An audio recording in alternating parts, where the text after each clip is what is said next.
ఎలా ఉందమ్మా life? How is life for you now? మా అమ్మ చిన్నప్పుడే చనిపోవడము, తర్వాత 3 months బేబీని మా పెద్దమ్మ మా పెద్దనాన్న నన్ను చూసుకోవడము. I struggle so many hurdles in my life. చాలాసార్లు అమ్మ గురించి పోస్ట్ పెట్టినప్పుడు నాకే బాగా ఏడుపు వస్తుంది. అంటే నేను పుట్టడమే పాపమేమో అనిపించింది. అంటే నా వల్ల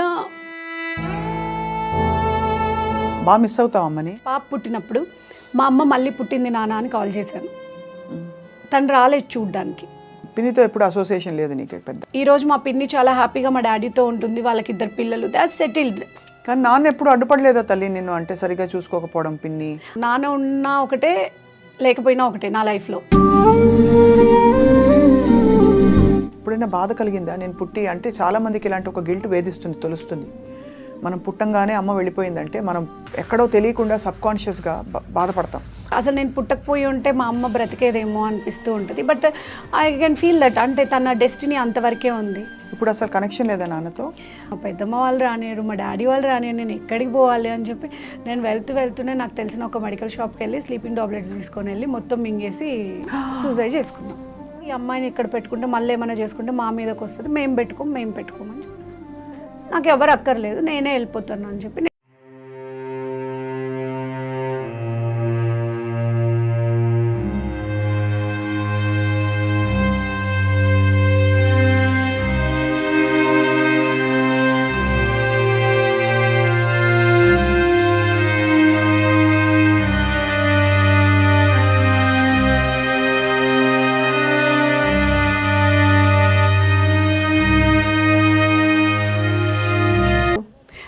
కన్నన్ యాక్చువల్లీ నాకు తేజ గారి దగ్గర పరిచయం అక్క. కానీ కన్నన్ కంటే పెద్దవారు కదా నీకంటే చాలా. ఇప్పుడు కన్న చాలా సన్నగా స్మార్ట్ గా ఉంటుండే, పెద్ద. ఇప్పుడు మేము ప్రేమను ఎక్కువ ఇచ్చేయడం వల్ల లావయ్యానని చెప్తాడు. సో అయితే కన్నన్ గారు అప్పుడు ప్రపోజ్ చేస్తే నీకు నచ్చేసారా? That much matured he is. అంత మెచ్యూర్డ్ పర్సన్ తోటి ఇంత చిన్న పిల్ల ఎలా కాపురం చేస్తుంది? ఎంత బాగా చెప్పావే బుజ్జి తల్లి. ఆయనకి నేను అసలు పర్ఫెక్టే కాదు నా విషయంలో, అంటే ఆయన వేరే లెవెల్. సో అలాగే యాక్ట్ చేసావు తమిళ్లో, తెలుగులో కూడా అప్పుడు చిన్న మూవీస్లో. తర్వాత ఎందుకు కంటిన్యూ చేయలేదు? పెళ్ళి అయిపోయిందనా? పెళ్ళి అప్పుడు నేను కన్నన్ అడిగాను, నేను హౌస్ వైఫ్ లాగా ఉండాలనుకున్నాను. ఎందుకంటే నేను అప్పటికే చాలా స్ట్రెస్ తీసుకున్నాను నా లైఫ్లో. నేను ఇంకా మంచి హౌస్ వైఫ్ లాగా ఉండిపోవాలనుకున్నా. మరి ఇప్పుడు లౌకికంగా నీ ప్రయాణం ఎటు నిహారిక?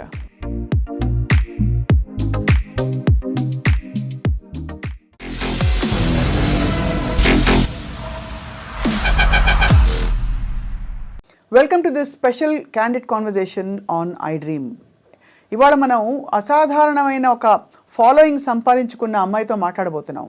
మామూలుగా తెరపై కనిపించే వాళ్ళు, పబ్లిక్ లైఫ్లో ఉన్న వాళ్ళకి చాలామంది ఫాలోవర్స్ ఉన్నారు, లేదు ఫ్యాన్స్ ఉన్నారంటే మనం అర్థం చేసుకోవచ్చు. కానీ కేవలం తన వ్యక్తిత్వంతో, తన సాధారణ జీవితం గడుపుతూనే గ్రేట్ ఐడియాస్ తోటి చాలామందిని ప్రభావితం చేసిన డిజైనర్ అండ్ ఇంకేం చెప్పాలి, all in one philanthropist Niharika కన్నన్తో మాట్లాడబోతున్నాం. ఇన్ఫ్యాక్ట్ సోషల్ మీడియాలో కొంచెం కొద్దో గొప్ప హోల్డ్ ఉన్న వాళ్ళందరికీ కూడా నిహారిక ఎవరో తెలుసు. ఎప్పుడు నవ్వుతూ గలగలగలగల అని కళకళలాడుతూ ఉంటుంది Niharika. Happy to talk to you today. ఈ విధంగా థ్యాంక్ యూ అక్క. సో నిన్ను పరిచయం చేయాలంటే అసలు ఏమని చేయాలి? యువర్ డిజైనర్, నీకు మంచి బొటీక్ ఉంది, అండ్ ఒక 2 పిల్లలకి మంచి అమ్మవి, ఒక మంచి భార్యవి, అండ్ మోస్ట్ ఆఫ్ ఆల్ ఒక మంచి సిటిజన్గా, ఒక మంచి మహిళగా నీ లైఫ్ కొనసాగిస్తున్నావు. మీరు ఎలా పిలిచినా పలుకుతారు. అంతేనా? అంతే. ఎలా ఉందమ్మా life? How is life for you now? It's always good అక్క. లైఫ్ ఎప్పుడైనా ఎవరికైనా ఎలా ఉంది అంటే ఇట్స్ మిక్చర్, అదే ఉగాది పచ్చళ్ళలాగా అప్పుడప్పుడు కొంచెం తీయగా చేదుగా అన్నీ ఉంటేనే బాగుంటుంది కదా లైఫ్. ఎప్పుడు హ్యాపీగా ఉండడానికి ఎవరికి ఉండదు అలా. అవును. సో అన్నీ కలిసి ఉంటుంది లైఫ్. నీకు డీపర్ స్టోరీ ఒకటి ఉంది, how you came in to this kind of a thinking అన్నది. నీకు స్పిరిచువల్ బెంట్ ఆఫ్ మైండ్ చాలా కనిపిస్తూ ఉంటుంది. అలాగే అందరికీ ఏదో చేయాలనే తపన కనిపిస్తుంది. నువ్వు ఒక్క పోస్ట్ పెడితే కూడా నీకు అలా వేల మంది వచ్చి ఫాలో అయిపోయి లైక్ చేసేస్తూ ఉంటారు. దాని వెనుకుండే సీక్రెట్ ఏంటి నిహారిక? అక్క, ఐ డోంట్ టెల్ వేల మంది చేస్తారో చేయరో నాకు తెలియదు, కానీ బట్ అట్లీస్ట్ నన్నుగా అంటే నేను ఒక పోస్ట్ పెట్టాను అంటే, ఒకరికి నీడీ ఉందని పెట్టాను అంటే, నన్ను నమ్మి ఆ కాజ్కి హెల్ప్ చేయడానికి చాలామంది ముందుకు వస్తారు. అండ్ అందులో మీరు కూడా 7-8 years బ్యాక్ ముందుకు వచ్చారు, మీరు కూడా సపోర్ట్ చేశారు కాజ్కి. సో మీలాంటి వాళ్ళు ఉన్నారు కాబట్టి నేను ముందుకు వెళ్ళగలుగుతున్నాను. I don't have thousands of people in my life, but at least ఒక 10 మందిని సంపాదించుకున్నాను అనుకుంటాను నేను.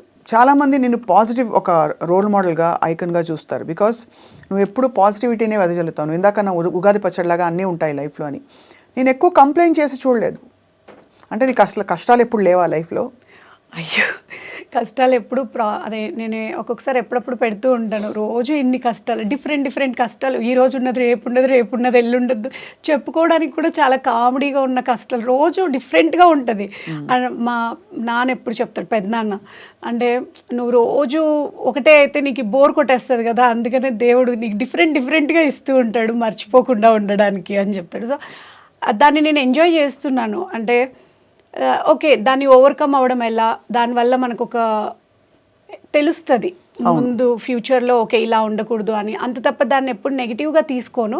అండ్ నేను దేవుడిని రోజు ఒకటే కోరుకుంటాను, ఏ ప్రాబ్లం వచ్చినా సరే దాన్ని తట్టుకోవడానికి శక్తి, ఏదో ఒక సొల్యూషన్ తొందరగా ఇవ్వు, మళ్ళీ లాంగ్ చేయకుండా కొంచెం అప్పటికప్పుడు డిస్కౌంట్ ఇవ్వమని చెప్తాడు. రెగ్యులర్ క్లయింట్ కదా ప్రాబ్లమ్స్కి. మోస్ట్ ఇన్ఫ్లుయెన్స్ చేసింది ఎవరు అంటే నీ పెంపకంలో కానీ నేను బాగా నీ ఐడియాస్ని ప్రభావితం చేసి మనమే కాదు 10 మందిని పట్టించుకోవాలి అని ఐ థింకింగ్ వాస్ కోవిడ్ టైంలో నాకు గుర్తు నువ్వు ఎంత సేవ చేసావో అందరికీ తెలుసు. నువ్వు మీల్స్ వండి పంపించడం మొదలుకొని న్యూట్రిషియస్గా హైజీనిక్గా ఒక పెద్ద ఆల్మోస్ట్ ఒక రేంజ్లో నడిచింది నీ food distribution programme. So tell me about it. అసలు ఎలా వచ్చింది ఈ ఆలోచన దృక్పథం నీకు? మా అమ్మ చిన్నప్పుడే చనిపోవడము, తర్వాత 3 months బేబీని మా పెద్దమ్మ మా పెద్దనాన్న నన్ను చూసుకోవడము. I struggle so many hurdles in my life చిన్నప్పుడు. కానీ వాళ్ళు ఎందుకు చూసుకున్నారు అంటే సర్టన్ ఏజ్ వచ్చిన తర్వాత వాళ్ళ దగ్గర నుంచి కూడా నేను బయటకు వెళ్ళిపోవాల్సి వచ్చింది. బట్ థింగ్ ఏంటంటే ఆ ప్రీషియస్ ఆ టైంలో నన్ను చూసుకున్నారు అన్న గ్రాటిట్యూడ్ నాకు ఎప్పుడూ ఉంటుంది వాళ్ళ మీద. వాళ్ళు లేకపోతే నేను ఇంత హ్యాపీగా నా చైల్డ్హుడ్లో కొన్ని మెమొరీస్ ఉన్నాయి అంటే జస్ట్ బికాస్ ఆఫ్ దెమ్. వాళ్ళు లేనప్పుడు అంటే వాళ్ళు లేకుండా నేను మా డాడీ దగ్గరకు వచ్చినప్పుడు నేను ఫేస్ చేసిన ప్రాబ్లమ్స్, నేను హైదరాబాద్ వచ్చినప్పుడు ఫేస్ చేసిన ప్రాబ్లమ్స్లో నాకు చాలామంది సపోర్ట్గా ఉన్నారు. ఎక్కడికి వెళ్ళినా సరే నేను ఒక ఫ్యామిలీ అండ్ నేను I will call you like అక్క. మీకు చాలామంది రోజు కలుస్తూ ఉంటారు బట్ చాలా క్లోజ్ టు హార్ట్ ఉంటారు. వాళ్ళు ఎవరు మిమ్మల్ని అక్క అని పిలవరు అండ్ మీరు వాళ్ళని ఓన్ చేసుకోలేరు. కానీ నేను పిలువు అని పిలిపించుకుంటా. You can call no madam అక్క అని పిలువు అంటారు. సో అలా నాకు చాలా ఫ్యామిలీస్, చాలామంది అక్కలు అమ్మలు అంటే వాళ్ళందరూ ప్రేమగా చూసుకోకపోతే నాకు ఎవరు లేరు. అవును, ఆ ప్రేమని నేను కూడా ఇంకొక వేలో ఎక్స్ప్రెస్ చేయాలి అనుకుంటాను. సో దానికి నన్ను ఎవరు ఇన్స్పైర్ చేసింది కానీ ఎవరో ఇది చేసింది కానీ లేదు. నేను ఎప్పుడు ఏదైనా చెప్తే ఎవరికైనా నేను చెప్తాను, ఇది నా లైఫ్లో ఫేస్ చేసిందే నేను మీకు చెప్తాను, నేను ఇలా తప్పు చేశాను మీరు చేయకండి, మీరు దీన్ని ఫాలో అయితే ఓకే, నేను ప్రాపర్గా చేశాను మీరు ఇంకా ప్రాపర్గా చేసుకోండి, మీ లైఫ్ బాగుంటుంది అని చెప్తాను. సో ద వే నేను ఎలా పెరిగాను, నేను పెరిగినప్పుడు నన్ను చాలామంది దగ్గర చేసుకున్నారు, వాళ్ళ సొంత కూతుర్లా చూసుకున్నారు, చెల్లెల్లాగా చూసుకున్నారు. సో వాళ్ళ వల్లే నేను ఈరోజు ఇలా ఉన్నాను. అందుకనే వాళ్ళందరూ బయట వాళ్ళందరూ ఒక మతం కాదు, ఒక కులం కాదు, అందరి దగ్గర నేను పెరిగాను. అందుకని నేను కరోనా వచ్చినప్పుడు ఇప్పుడు అందరికీ ప్రాబ్లమ్స్ ఉన్నాయి, అందరూ ఎవరితోటైనా మాట్లాడితే మనకేమొస్తుందో, మనకు కరోనా, సొంత రిలేటివ్స్, సొంత పిల్లలు కూడా ఎక్కడో అమెరికాలో ఉంటారు, ఇండియాలో పేరెంట్స్ ఉన్నారు, ఎవరు పట్టించుకోలేని సిచ్యువేషన్లో వాళ్ళకి ఏమైనా అయితే ఒక మనిషి దూరం అయితే ఆ పెయిన్ ఎలా ఉంటుందో నాకు తెలుసు. ఐ ఫీల్ అంటే మా అమ్మని నేను చూడకపోయినా ఎవ్రీ సెకండ్ ఐ ఫీల్ అంటే మా అమ్మ ఉంటే నా లైఫ్ ఇలా ఉండేది కాదు కదా అనిపిస్తుంది. చాలాసార్లు అమ్మ గురించి పోస్ట్ పెట్టినప్పుడు నాకే బాగా ఏడుపు వస్తుంది. బాగా మిస్ అవుతావు అమ్మని? చాలా. అంటే నేను ముందు మిస్ అయ్యానో లేదో తెలియదు కానీ 2 పిల్లలు పుట్టిన తర్వాత నాకు అర్థమైంది మదర్ వాల్యూ. అంటే నా పిల్లల మీద నేను ఇంత ప్రేమగా ఉన్నప్పుడు అంటే మా అమ్మ ఉంటే నన్ను కూడా చూసుకునేది కదా. సమ్ టైమ్స్ మనం మన హస్బెండ్కి చెప్పలేము, పిల్లలకి చెప్పలేము, ఏదో ఒక చిన్న బాధ ఉంటుంది. అంటే అన్నీ షేర్ చేసుకొని అన్నీ చెప్పుకోవడానికి అంటే అదేదో తప్పు చేసినట్టు కాదు, చిన్నదే. నా ఫ్రెండ్తో గొడవ అయ్యి ఉంటుంది అనుకోండి, అది నేను నా హస్బెండ్తో షేర్ చేస్తే మళ్ళీ నా హస్బెండ్ రేపొద్దున మళ్ళీ ఆమెతో మాట్లాడనివ్వడేమో, లేదా నా బిజినెస్లో లాస్ వచ్చి ఉంటుంది, అది చెప్తే మళ్ళీ బిజినెస్ చేయడానికి పంపడేమో అన్న భయం ఉంటుంది ఎవరికైనా. అవి కూడా షేర్ చేసుకోవడానికి ఒక పర్సన్ కావాలనిపిస్తుంది. అంటే మన హోల్ హార్టెడ్గా వాట్ ఎవర్ మనల్ని మనం. సో నేను అనుకుంటాను మనల్ని మనం అన్కండిషనల్గా వాట్ ఎవర్ యువర్ జడ్జ్ లేకుండా లవ్ చేసేది అమ్మొక్కటే. వాట్ ఎవర్ ఇవ్వడం మొదలు పెట్టావైతే ఇవ్వడం అని మొదలు పెట్టలేదు, జస్ట్ సో నేను ఆ టైంలో అనుకున్నాను సరే ఇంతమందికి ప్రాబ్లం ఉంది కరోనాలో, మనం కనీసం ఒక 5 మందికి ఫుడ్ పెడదాం, హెల్తీగా పెడదాము, వాళ్ళ హాస్పిటల్ దాకా వెళ్ళొద్దు. చాలామందిని నేను అప్పుడు చూసాను, ఒక పేపర్లో ఒకసారి చదివాను ఏంటంటే అందరు ఏమవుతుందంటే ఒక 4-5 డేస్ కరోనా వచ్చి 4-5 డేస్ ఎఫెక్ట్ అయిన తర్వాత హాస్పిటల్కి వెళ్తున్నారు. అందులో 50% ఇంటికి వస్తున్నారు, 50% చనిపోతున్నారు. ఎందుకు? వాళ్ళకి ఆ 5 డేస్ కూడా వాళ్ళకి హెల్దీ ఫుడ్ లేదు. అంటే 5 డేస్ చాలా వీక్ అయిపోతున్నారు. దానివల్ల వాళ్ళ హెల్దీ ఫుడ్ తినలేక వాళ్ళకి ఎవరు సపోర్ట్ లేరు. బయట నుంచి ఆర్డర్ చేసుకోలేరు. పక్కింటి వాళ్ళు, ఎదురింటి వాళ్ళు కానీ, రిలేటివ్స్ కానీ ఎవరికైనా చెప్తే ఆ ఉన్న ఇది కూడా పోద్దేమో అని చెప్పి ఎవరికి చెప్పకుండా డోర్లు వేసుకొని ఇంట్లో ఉంటున్నారు. సో నేను ఆ డోర్ దగ్గరికే మనం 100 మందికి సహాయం చేయలేకపోవచ్చు, అట్లీస్ట్ ఒకరికి చేద్దాం. ఆ ఒక్కరికి హెల్దీ ఫుడ్ ఇస్తే వాళ్ళు హ్యాపీగా ట్రీట్మెంట్ తీసుకొని రికవర్ అవుతారు.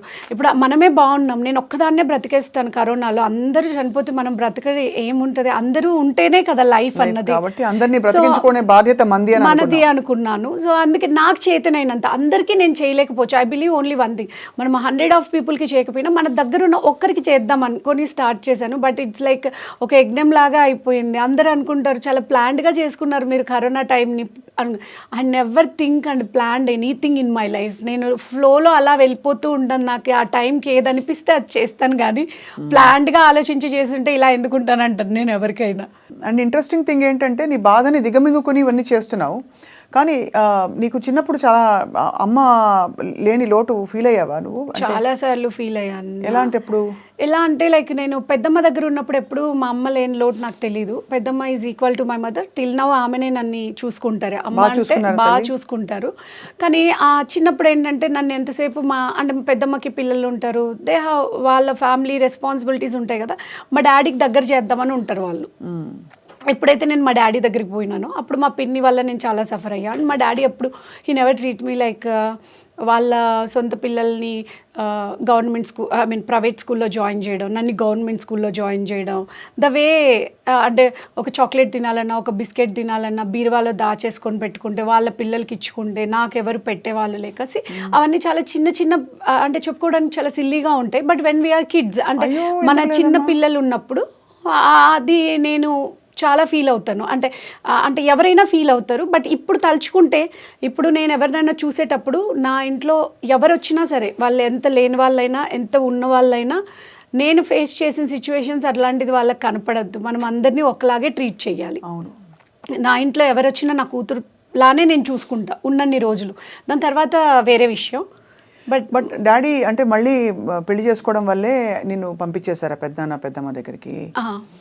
లేదు, చిన్నప్పుడు పెద్దనాన్నే పెంచుకున్నారు. అంటే మా అమ్మ చనిపోగానే పెద్దనాన్నకి మెడికల్ షాప్ ఉండేది. మా పెద్దనాన్న వాళ్ళు మండలంలో ఉండేవాళ్ళు.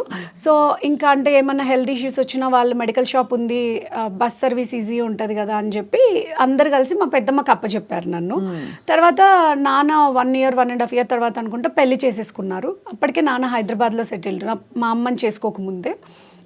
అప్పుడప్పుడు వస్తూ చూసుకునేవాళ్ళు. 1 year వరకు చాలా బాగుండేవాళ్ళు, నేను 1-2 years వరకు. దాని తర్వాత నాన్న టోటల్గా చేంజ్ అయిపోయారు. పిన్నితో ఎప్పుడు అసోసియేషన్ లేదు నీకు? పెద్ద ఉంది అంటే పిన్నితో అన్ని నాకు బ్యాడ్ మెమొరీస్ తప్ప గుడ్ మెమొరీస్ లేదు. లేవా తల్లి? I face so many hurdles with her. And you know ఆమె ఎప్పుడు నన్ను అంటే నేను అనుకుంటాను అసలు మా అమ్మ అనేది ఉండుంటే అసలు ఆవిడకి ఆ ప్లేసే లేదు. ఈరోజు మా పిన్ని చాలా హ్యాపీగా మా డాడీతో ఉంటుంది, వాళ్ళకి 2 పిల్లలు, దాట్స్ సెటిల్డ్, నైస్ ఫ్యామిలీ. అంటే ఎవరిచ్చారు ఆవిడకి ఆ లైఫ్? అమ్మే కదా. మా అమ్మ ఉండుంటే అసలు. కానీ నాన్న ఎప్పుడు అడ్డుపడలేదా తల్లి నిన్ను అంటే సరిగా చూసుకోకపోవడం పిన్ని? అసలు మా నాన్నకే రాను అంటే అందుకనే నేను అన్నాను, నాన్న ఉన్నా ఒకటే లేకపోయినా ఒకటే నా లైఫ్లో. ఆ అమ్మ ఉంటే బిడ్డల్ని ఎలా అయినా పెంచుకుంటుంది. అంటే నేను చాలా మంది ఇప్పుడు ఎవరైనా ఆల్ ఆఫ్ సడన్ ఎవరైనా డెత్స్ చూసినప్పుడు, హస్బెండ్ చనిపోయినప్పుడు నేను పెద్ద ఫీల్ అవ్వను. అమ్మ కూలి పని అయినా చేసుకొని బతుకుతుంది, బిడ్డల్ని పోషించుకుంటుంది, తనకున్నంతలో బిడ్డని ప్రేమగా పెంచుకుంటుంది. ఏ అమ్మ అయినా, కోటీశ్వరరాలైనా నిరుపేదైనా పెంచుకుంటుంది. కానీ father is not like that.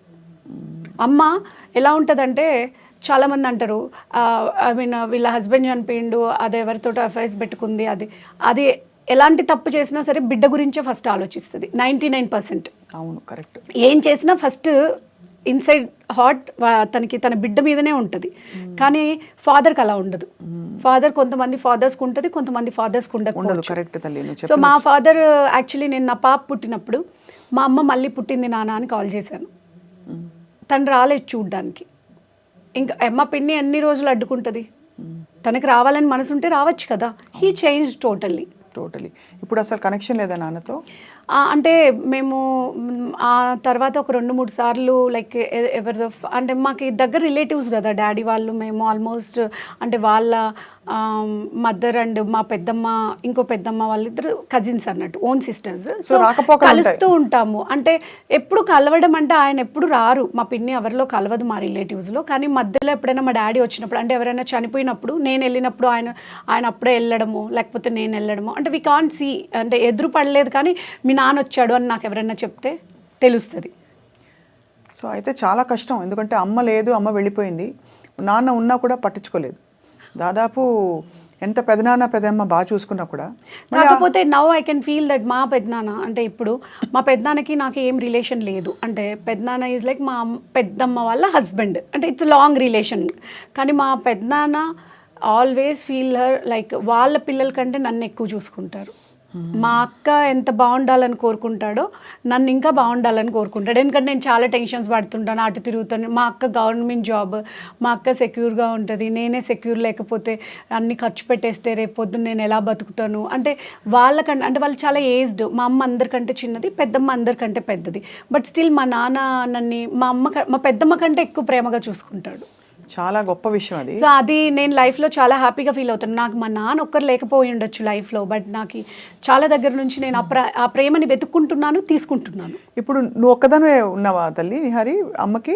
నేను పుట్టిన వెంటనే అమ్మకి ఫిట్స్ వచ్చి బాలింతలో వస్తాయి కదా, అట్లా డెలివరీ టైంలో చనిపోయారు. ఇప్పుడైనా బాధ కలిగిందా? నేను పుట్టి అంటే చాలామందికి ఇలాంటి ఒక గిల్ట్ వేధిస్తుంది, తెలుస్తుంది. మనం పుట్టంగానే అమ్మ వెళ్ళిపోయిందంటే మనం ఎక్కడో తెలియకుండా సబ్కాన్షియస్గా బాధపడతాం, అయ్యో మనం పుట్టాం కాబట్టి వెళ్ళిపోయింది కదా అమ్మ అని. నాకు కూడా అనిపిస్తుంటుంది, ఎందుకంటే నేను ప్రెగ్నెంట్ డెలివరీ టైంలో అయ్యింది కదా, అసలు నేను పుట్టకపోయి ఉంటే మా అమ్మ బ్రతికేదేమో అనిపిస్తూ ఉంటుంది. But I can feel that అంటే తన డెస్టినీ అంతవరకే ఉంది, తను నన్ను బయటకు పంపించింది, తను వెళ్ళిపోయింది. We need to accept the truth. But still ఎంత పాజిటివ్గా ఉన్నా సరే ఎప్పుడో ఒకసారి నైట్ 2-3 నిద్రలేని ఎప్పుడైనా ఏదైనా టైర్డ్ అయ్యి లేట్గా ఏదైనా ఎక్కడికైనా వెళ్ళి వచ్చినప్పుడు ఆ టైంలో చాలా గుర్తొస్తుంది, I need to hug and talk with her. అంటే నన్నుగా అంటే నేను ఎవరికి చెప్పుకోలేను కదా, ఎవరి దగ్గర ఉండలేను కదా అన్న ఫీలింగ్ వస్తుంది. But you know everything is a destiny, మనం ఏం చేయలేము. ఎలా సమాధాన పరుచుకున్నావు నీకు నువ్వు? అంటే ఇలా ఎందుకైంది, నాకే ఎందుకైంది అని అందరికీ ఎవరికి వాళ్ళకి అనిపిస్తుంది, ఎవరి జీవితం వాళ్ళకి ఇంపార్టెంట్ కాబట్టి. ఇంతకంటే తీవ్రమైన కష్టాలు చూసిన వాళ్ళు ఉంటారు, ఎందుకంటే అసలు కష్టం లేకుండా ఉన్నవాళ్ళు చిన్న కష్టాలతో బయటపడిపోయిన వాళ్ళు ఉంటారు. ఎవరికి వాళ్ళు వాళ్ళ జీవితంలో నాకు ఇలా ఎందుకైంది అని అనుకుంటారు. నీకు ఎప్పుడైనా అనిపించిందా? అక్క యూనో ఎవ్రీడే ఒక్కసారైనా అనిపిస్తుంది అక్క, ఎందుకు నాకు ఇన్ని ప్రాబ్లమ్స్ వస్తాయి మరి. ఇప్పుడు నేను ఏమనుకుంటున్నాను తెలుసా, నేను దేవుడికి చాలా ఇష్టం, దేవుడిని నేను మర్చిపోకుండా అంటే ఒక్కరోజు హ్యాపీగా ఉన్నా దేవుడిని ఏమైనా మర్చిపోతానేమో అని ఏదో ఒక ప్రాబ్లం ఇస్తూ ఉంటాడేమో గుర్తుపెట్టుకోవడానికి. సో దేవుడికి నేను దగ్గరగా బ్రతుకుతున్నానులే ఈ ప్రాబ్లమ్స్ వల్ల అయినా అనుకుంటూ ఉంటాను. But at the same way ఏదైనా ప్రాబ్లం వచ్చినప్పుడు మనం హ్యూమన్సే కదక్క, మనం ఎంత హ్యాపీగా ఉంటాము, మేము సెటిల్ అయిపోయాము అన్నది ఎవరికీ ఉండదు లైఫ్లో. నేను అది నేర్చుకున్నాను, తెలుసుకున్నాను నా జీవితంలో. ఎంత పెద్ద కోటీశ్వరుడికైనా ఎంత పెద్ద లేని వాళ్ళకైనా happiness it's end, we are safe అన్నది ఎవరికి ఉండదు. మనం పోయే వరకు ఏదో ఒకటి ఉంటుంది లైఫ్లో, ఏదో ఒక ప్రాబ్లం మనది కాకపోయినా పక్కన వాళ్ళదైనా మనం పెట్టుకొని బాధపడుతూ ఉంటాం, అది human nature. So sometimes I feel so bad when I'm sick, ఏదైనా బాగాలేనప్పుడు. ఈ మధ్య నాకు కొన్ని సర్జరీస్ అయ్యాయి, హెల్త్ బాగాలేనప్పుడు నేను ఏదో చేద్దామని చూసుకుంటున్నా, అంటే నేను ఎంత పైకి ఎక్కాలంటే అంత కిందకి పడిపోతూ ఉన్నప్పుడు బాధ వేస్తుంది, ఎందుకు కనీసం ఇట్లా అయినా నేను బ్రతకనియచ్చు కదా అనిపిస్తూ ఉంటుంది. But still okay, let it be, whatever happens. నేను చెప్తాను, కొంతమంది డబ్బులు సంపాదించడానికే పుడతారు, మనం దానికోసం పుట్టలేదేమో, వేరే పర్పస్ కోసం ఏమన్నా పుట్టామేమో. అలా నన్ను నేను సమాధానం చెప్పుకొని మళ్ళీ ముందుకు వెళ్ళిపోతూ ఉంటాను. కన్నన్ గారు ఎలా పరిచయం అయ్యారు? కన్నన్ యాక్చువల్లీ నాకు తేజ గారి దగ్గర పరిచయం అక్క. అంటే నేను ఇండస్ట్రీకి అంటే నేను చెప్పాను కదా, అంటే నాది ఫుల్ ఇంటర్వ్యూ అయిపోతే మళ్ళీ TNR ఇంటర్వ్యూ తర్వాత నేను ఐ డ్రీమ్లో ఇచ్చిన interview, that is the best interview. I don't know when I was like ఒక 10 years బ్యాక్ అనుకుంటా అది. ఆ ఇంటర్వ్యూ నేను ఎవరైనా అడిగితే కూడా అంత నేను ఎవరితోని మాట్లాడనని చెప్తాను, ఎందుకంటే అది అలా ఉండిపోని ఆయన జ్ఞాపకంగా నాకు ఉండిపోవాలని. సో TNR ఇంటర్వ్యూలో నా పాస్ట్ అంతా ఉంటుంది కదా.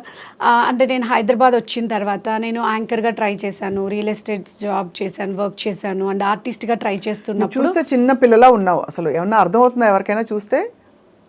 ఇన్ని ఉద్యోగాలు ట్రై చేసి ఇంత జీవితం ఉందా ఈ అమ్మాయికి అనిపిస్తుంది. అవును. కానీ కరెక్ట్, అవన్నీ జరిగాయి.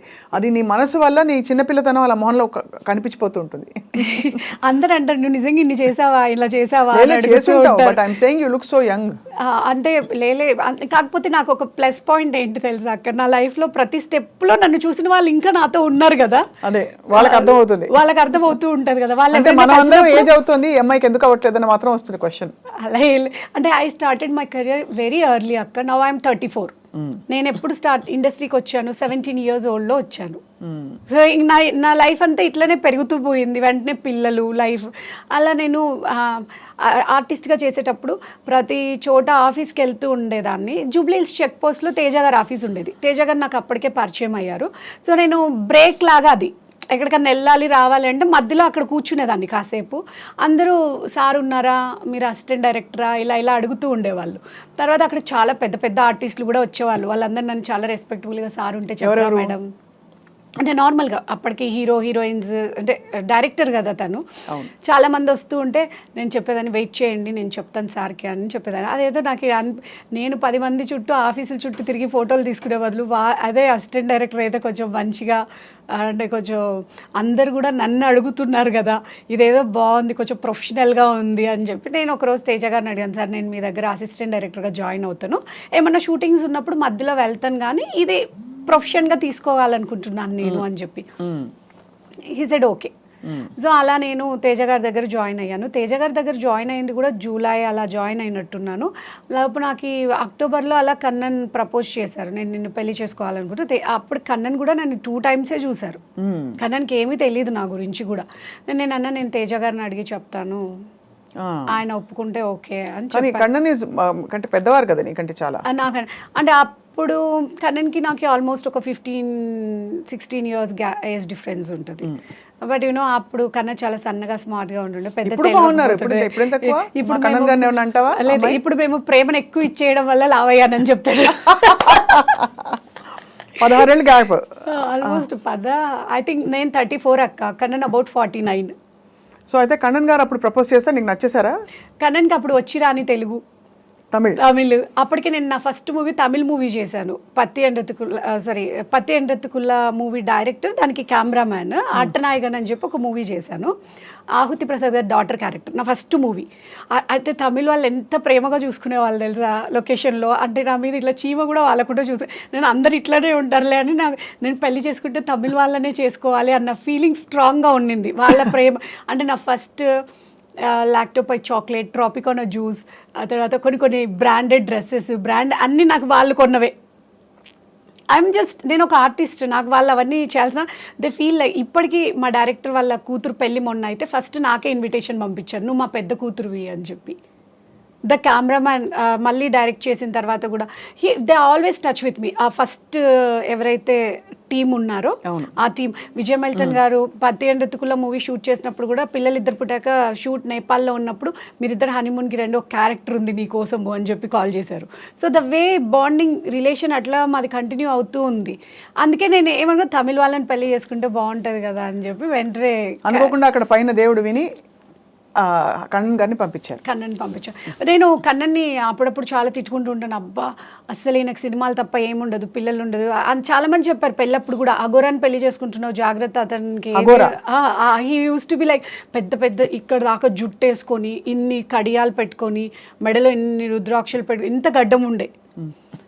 నా రాజమౌళి గారు పెళ్ళికి వచ్చిన తర్వాత ఫస్ట్ ఏమంటారు విష్ చేస్తారు కదా హ్యాపీ మ్యారేజ్, అలా కాకుండా మొత్తానికి మా వాడి చేత గడ్డం తీపిచ్చావమ్మా మేము తీపిలేకపోయామని అని చెప్పాడు.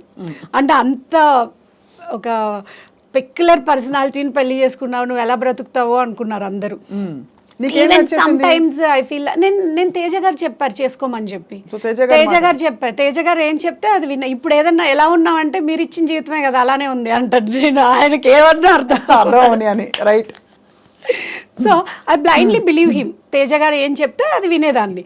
సో తేజ గారి దగ్గర ఉన్నప్పుడు నేను చాలా నేర్చుకున్నా. తేజ గారి దగ్గర ఉన్నప్పుడు అంటే ఎవరితో ఎలా ఉండాలి, ఇండస్ట్రీ ఎలా ఉంటుంది, నువ్వు ఎలా ఉంటే ఇలా, అలా నాకు చాలా he treats me like my God father లాగా. నేను ఉన్నది కొన్ని రోజులైనా కూడా తను బాగా చూసుకునేవాళ్ళు. ఏ ప్రాబ్లం అండ్ ఆ ఏజ్ కూడా నీది ఎలాంటిదంటే ఇంప్రెషనబుల్ ఏజ్. నేను ఆ టైంలో పడే ప్రభావం చాలా గురి పట్టుకుంటుంది మనకి. ఇలా ఎవరైనా అసిస్టెంట్ డైరెక్టర్స్ కానీ కెమెరామెన్స్ ఇట్లా వచ్చి నాతో బాగా మాట్లాడుతుంటే నేను ఇలా ఇలా చేతులు వేసుకుంటూ మాట్లాడుతూ ఉండేదాన్ని. ఒకరోజు చేయి వేసావంటే కాళ్ళు ఇరగొడతా, చేతులు వేసి ఎవడన్నా మాట్లాడతాడు వాళ్ళు ఏమనుకుంటారు తెలుసా, అలా చేతులు వేసుకొని ముట్టుకొని మాట్లాడుతూ ఉంటే, అంటే even I don't know that also. అంటే ఒక మనిషిని మనం అన్నీ కూడా he told me very small things, అవన్నీ చెప్పుకోవడానికి చాలా చిన్నగా ఉంటాయి కానీ నా లైఫ్లో అవి చాలా ఇంపాక్ట్ చూపించాయి. తేజ గారి దగ్గర ఉన్న అన్ని రోజులు నేను చాలా నేర్చుకున్నా. అండ్ యూనో స్టిల్ నౌ నా లైఫ్లో ఏం జరిగినా సరే ఫస్ట్ మేము ఎంత 1 year 2 years మాట్లాడకపోయినా ఒక మంచి అకేషన్ ఏదన్నా ఉంటే ఫస్ట్ షేర్ చేసుకోవాలనుకున్న వ్యక్తి తేజ సార్. అండ్ మేడం కూడా చాలా బాగుంటారు. తేజ గారికి కొంచెం థిక్ అంటారు, నిజమేనా? ఏం కాదండి, అంటే ఇప్పుడు నాకు చెప్పారు కదా, ఇప్పుడు ప్రాపర్ గా దాన్ని మనం కరెక్ట్ వేలో తీసుకుంటే అది మంచిగానే అనిపిస్తుంది. దాన్ని నువ్వు నెగిటివ్ గా తీసుకుని ఆయన చూడు నన్ను కొడతానన్నాడు తిడుతానన్నాడు అంటే అది బ్యాడ్ గానే ఉంటుంది. So he understand that. అంటే నా పొజిషన్ ఏంటి, అప్పటికే నేను ఒక్కదాన్ని నైట్ పడుకోలేకపోయేదాన్ని. నేను స్లీపింగ్ టాబ్లెట్స్ యూజ్ చేసేదాన్ని. నైట్ ఒక్కదాన్ని పడుకోవాలంటే భయపడి. సైక్రియాటిక్ పేషెంట్ని నేను అప్పుడు.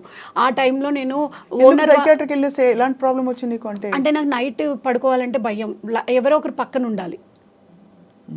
నైట్స్ అయితే భయం, డే అంతా బాగానే ఉంటా. అండ్ డే టైం కూడా ఈవెన్ దో నేను పెళ్ళి అయినాక కూడా డోర్లు, అంటే ఇప్పుడు ఎవరైనా దొంగలు వస్తారని డోర్ నేను ఓపెన్ చేసుకొని పడుకుంటా. దొంగలు వచ్చినా పర్వాలేదు, ఏమైనా నేను నిద్రపోతాను కదా కాసేపు అనుకుంటాను. ఒక్కదాని రూమ్ లో ఉండడం భయం. ఏమన్నా మెమరీస్ ఉన్నాయి దాంతో? అంటే చిన్నప్పుడు అంటే నాకు ఒకసారి ఎందుకో లైక్ నేను హాస్టల్లో ఉన్నప్పుడు ఇంటర్మీడియట్ అయిపోయి అదే ఇక్కడ చదువుకుంటూ జాబ్ చేసుకుంటూ ఉన్నాను కదా, అప్పుడు నాకు ఎందుకో మా అమ్మని చాలా మిస్ అయినట్టు అనిపించి ఒకరోజు ఎక్కడికో వెళ్తున్నా వెనకలు ఏదో ఒక ఇదిలాగా అనిపించింది నాకు. అప్పటి నుంచి చాలా భయం పట్టుకుంది, అది ఎప్పుడూ పోలేదు. దాని తర్వాత నేను హాస్టల్లో ఉన్నప్పుడు మా అమ్మమ్మ వాళ్ళ మనవడు హార్ట్ అండ్ కిడ్నీ ఫెయిల్ అయి చనిపోయాడు. వాడు జస్ట్ నాకంటే ఒక 1 year చిన్న, 17 years ఉండే. అప్పుడు నేను 80. వాడి పేరు అజ్జు. మేమిద్దరం ఎక్కడికి వెళ్ళినా బాగా క్లోజ్గా ఉండేవాళ్ళము. వాడు పాపం నా కోసం చాలా వెయిట్ చేసేవాడు, నేను ఎప్పుడు వస్తానా అని చెప్పి. మేమిద్దరం ఎటు పోయినా తిరుగుతూ ఉండేవాళ్ళం బాగా. సో వాడికి అలా హెల్త్ అందరూ ఏమన్నారంటే నువ్వు ఎక్కడికన్నా పో, అజ్జు వస్తాడు. వాడు ఎలా అంటే నన్ను ప్రొటెక్ట్ చేస్తూ ఉండేవాడు. నేను ఎవరితో అబ్బాయిలతో మాట్లాడితే కూడా తాత పిలుస్తున్నాడు రా లోపలికి. అమ్మమ్మ హాస్టల్లో ఉన్న అమ్మమ్మ తాతయ్య owners. I feel they take case me like own daughter. నేను అమ్మమ్మ తాతయ్య అని పిలుస్తూ ఉండేదాన్ని. వాళ్ళ రిలేషన్స్ అన్నీ కూడా వాళ్ళ అత్త మామ అంటే అమ్మమ్మకి వాళ్ళు ఏమవుతారో అలానే నేను కూడా పిలుస్తాను. Till now I will call them like that only. అయితే వాడు నాకు చాలా అటాచ్డ్ అయిపోయిండు. వాడు చనిపోయినప్పుడు ఇట్స్ లైక్ నాకు 4-5 months బయటకు రావడానికి టైం పట్టింది. అండ్ బయటకు వచ్చిన తర్వాత కూడా నాకు స్టేబుల్ అవ్వడానికి చాలా టైం పట్టింది. అంటే ఆల్మోస్ట్ ఇయర్స్ వాడిని మర్చిపోవడానికి. చాలా ఇంపాక్ట్ చూపించిన పర్సన్ నా లైఫ్లో వాడు. సో అక్కడి నుంచి నీకు భయం మొదలైందా? భయం మొదలైంది. సో దానివల్ల పెళ్లి చేసేసుకుంటే సెట్ అవుతుంది. అండ్ కన్నన్ కూడా అప్పటికే మంచి రైటర్. అండ్ అప్పుడు సారాయి వీర్రాజు మూవీ రిలీజ్కి రెడీగా ఉంది. And he completed MSc computers gold medallist. ఏం మంచిగా ఉంటుంది కదా అని చెప్పి చేసుకోమని చెప్పారు తేజ గారు. పెళ్ళి అనుకున్న తర్వాత మేము ఏ రోజు కలిసింది లేదు, ఒక కాఫీ లేదు, ఒక ముచ్చట లేదు, ఏమీ లేదు. డైరెక్ట్గా పెళ్ళి. నా పెళ్ళికి కూడా నేనే అన్నీ రెడీ చేసుకుంటే పెళ్ళి ముందు రోజు వచ్చాడు కన్నా. అతను చెన్నైలో అప్పుడు ఇది మూవీ వర్క్స్తో బిజీగా. పెద్దవాళ్ళు ఏమి రెడీ చేయలేదా ఇంట్లో? అమ్మ వాళ్ళు పెళ్లి టైంకి వచ్చారు. అప్పటికి ఇంకా పెద్దమ్మ వాళ్ళతో నేను అప్పుడప్పుడే మాట్లాడుతూ ఉన్నాను. మళ్ళీ అంటే నేను ఫస్ట్ నుంచి నేను ఎప్పుడు దూరంగా లేను, కాకపోతే డిస్టెన్స్ కొంచెం దూరం. ఇంట్లో నుంచి వెళ్ళిపోవాల్సిన పరిస్థితి ఎందుకు వచ్చింది? బాగా చూసుకున్నారు కదా పెద్దమ్మ వాళ్ళు. అంటే అదే నాన్నకి అప్పచెప్తే అంటే మేము పెళ్లి చేయలేము, మేము చూసుకోలేము, ఆడపిల్ల కదా, భారం అంటే వాళ్ళకి బర్డన్స్ ఉంటాయి, వాళ్ళ లైఫ్ లో వాళ్ళు ఫేస్ చేసిన ప్రాబ్లమ్స్ వల్ల అన్ని దూరం పెట్టాల్సి వచ్చింది. నాన్న నేను హాస్టల్లో పెట్టారా? నాన్న ఏం పెట్టలేదు. యూనో నన్ను ఇంటర్మీడియట్లో ఉన్నప్పుడు నేను ఒక హాస్టల్లో ఉండేదాన్ని. ఎలా అంటే నేను ఇంటర్లో ఉన్నప్పుడు నాన్న నన్ను ఒక హాస్టల్లో పెట్టాడు. ఫీజు సరిగ్గా కట్టకపోతే నేను ఆ టైంలో సాంబా సినిమా రిలీజ్ అయింది వివి వినాయక్ది. సో అందులో చదువుకున్న పిల్లలకి మేము చదివిస్తామని చెప్పి వీళ్ళు స్కాలర్షిప్స్ అది ఇచ్చారని చెప్పి పేపర్లలో వచ్చాయి. నేను ఏమనుకున్నాను, నేను ఎలా అయినా హైదరాబాద్ వెళ్ళి ఎన్టీఆర్ని కలిస్తే నాకు చదువుకు కావాల్సిన ఫీజు కడతాడు. సో నేను ఎన్టీఆర్ని కలుద్దామని చెప్పి నా దగ్గర చిన్న కమ్మలు చిన్న పట్టీలు ఏవో ఉంటే నేను అమ్మేసి హైదరాబాద్కి వచ్చేసాను. హైదరాబాద్కి వచ్చి ట్విస్టులా తల్లి. హైదరాబాద్కి వచ్చా. హైదరాబాద్ వచ్చిన తర్వాత నేను ఒక ఆటో పట్టుకొని నేను ఇలా వెళ్ళాలి అంటే ఆ ఆటో వాడు తీసుకొని వెళ్ళాడు. వాళ్ళ ఆఫీస్కే తీసుకెళ్ళాడు కరెక్ట్గా. తిరిగి తిరిగి తిరిగి వెళ్ళాం. వెళ్ళిన తర్వాత అక్కడ ఎవరో నన్ను కూర్చోబెట్టుకొని, ఆల్రెడీ సినిమా ఫ్లాప్ అయిందమ్మా, ఇచ్చిన వాళ్ళకి ఇచ్చుంటారు, ఇంకెవరికి ఇవ్వరు, వాళ్ళే డిప్రెషన్లో ఉన్నారు, నీకేం చేస్తారు, ఇంకా ఎవరు రాలే పొద్దున కాబట్టి 10-11 తర్వాత వస్తే చాలామంది ఉంటారు, ఇది అంత మంచి ఆఫీస్ కాదు. మంచి ఆఫీస్ అంటే ఈ ఇండస్ట్రీ అంత మంచిది కాదు, ఒకరు మంచిగా ఉంటారు, ఇంకొకరు వేరేలాగా ఉంటారు, నీకేమీ తెలీదు, నువ్వు ఇక్కడే ఉంటే నీ లైఫ్ ఏమైపోతుందో తెలీదు, దయచేసి మీరు వెళ్ళిపోండి. అప్పుడు ఎన్నేళ్ళు నీకు? అప్పుడు 15 ఏళ్ళు. వామ్మో తల్లే. మీరు వెళ్ళిపోండి మీ ఊరికి, ఇక్కడ ఎవ్వరు నీకు హెల్ప్ చెయ్యరు, అట్లా రాకూడదు అని చెప్పి అతను ఎవరో, ఐ ఆల్వేస్ ఫీల్ దట్ అతను నాకు దేవుళ్ళలాగా హెల్ప్ చేశాడేమో అనుకుంటా. అవును, లేకపోతే 15 ఏళ్ల పిల్లవి ఏమి లోకజ్ఞానం లేదు. నన్ను ఎవడైనా ఎత్తుకెళ్తే కూడా అడిగే వాళ్ళు కూడా ఎవరు లేరు. నీకు కూడా తెలియదు అసలు ఎత్తుకెళ్తున్నారని, ఫస్ట్ టైం పడుతుంది. ఎత్తుకెళ్ళిపోయినా అడిగే వాళ్ళు లేరు. ఇప్పుడు అందరు ఉండి కూడా పిల్లలు కిడ్నాప్లు అవుతున్నాయి, అవి అవుతున్నాయి, ఇవి అవుతున్నాయి అంటే అంత సెక్యూర్డ్గా పెరుగుతుంటే కూడా భయం వేస్తుంది. అప్పుడు నాకు అసలు ఏమీ లేదు అండ్ ఇంత సెక్యూరిటీ కూడా లేదు మనకి. అప్పుడు ఆ ఆటోవాడు కూడా ఏమైనా చేసి ఉండొచ్చు కదా. అవును, ఎక్కడికక్కడ నేను కాపాడుకుంటూ వచ్చాడు దేవుడు. ఐ ఫీల్ దట్ మై మమ్మ ఆల్వేస్ ప్రొటెక్ట్స్ మీ. మా అమ్మ నాతో లేదని నేను ఎప్పుడు అనుకోను. తను మనిషిలాగా లేదు నాతోటి.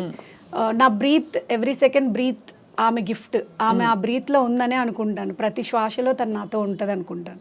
తర్వాత చిరంజీవి గారి ఇంటికి వెళ్ళాను. వాళ్ళు అసలు రానిలేదు లోపలికి కూడా. వాచ్మెన్ బయటకు వెళ్ళిపోమని చెప్పాడు.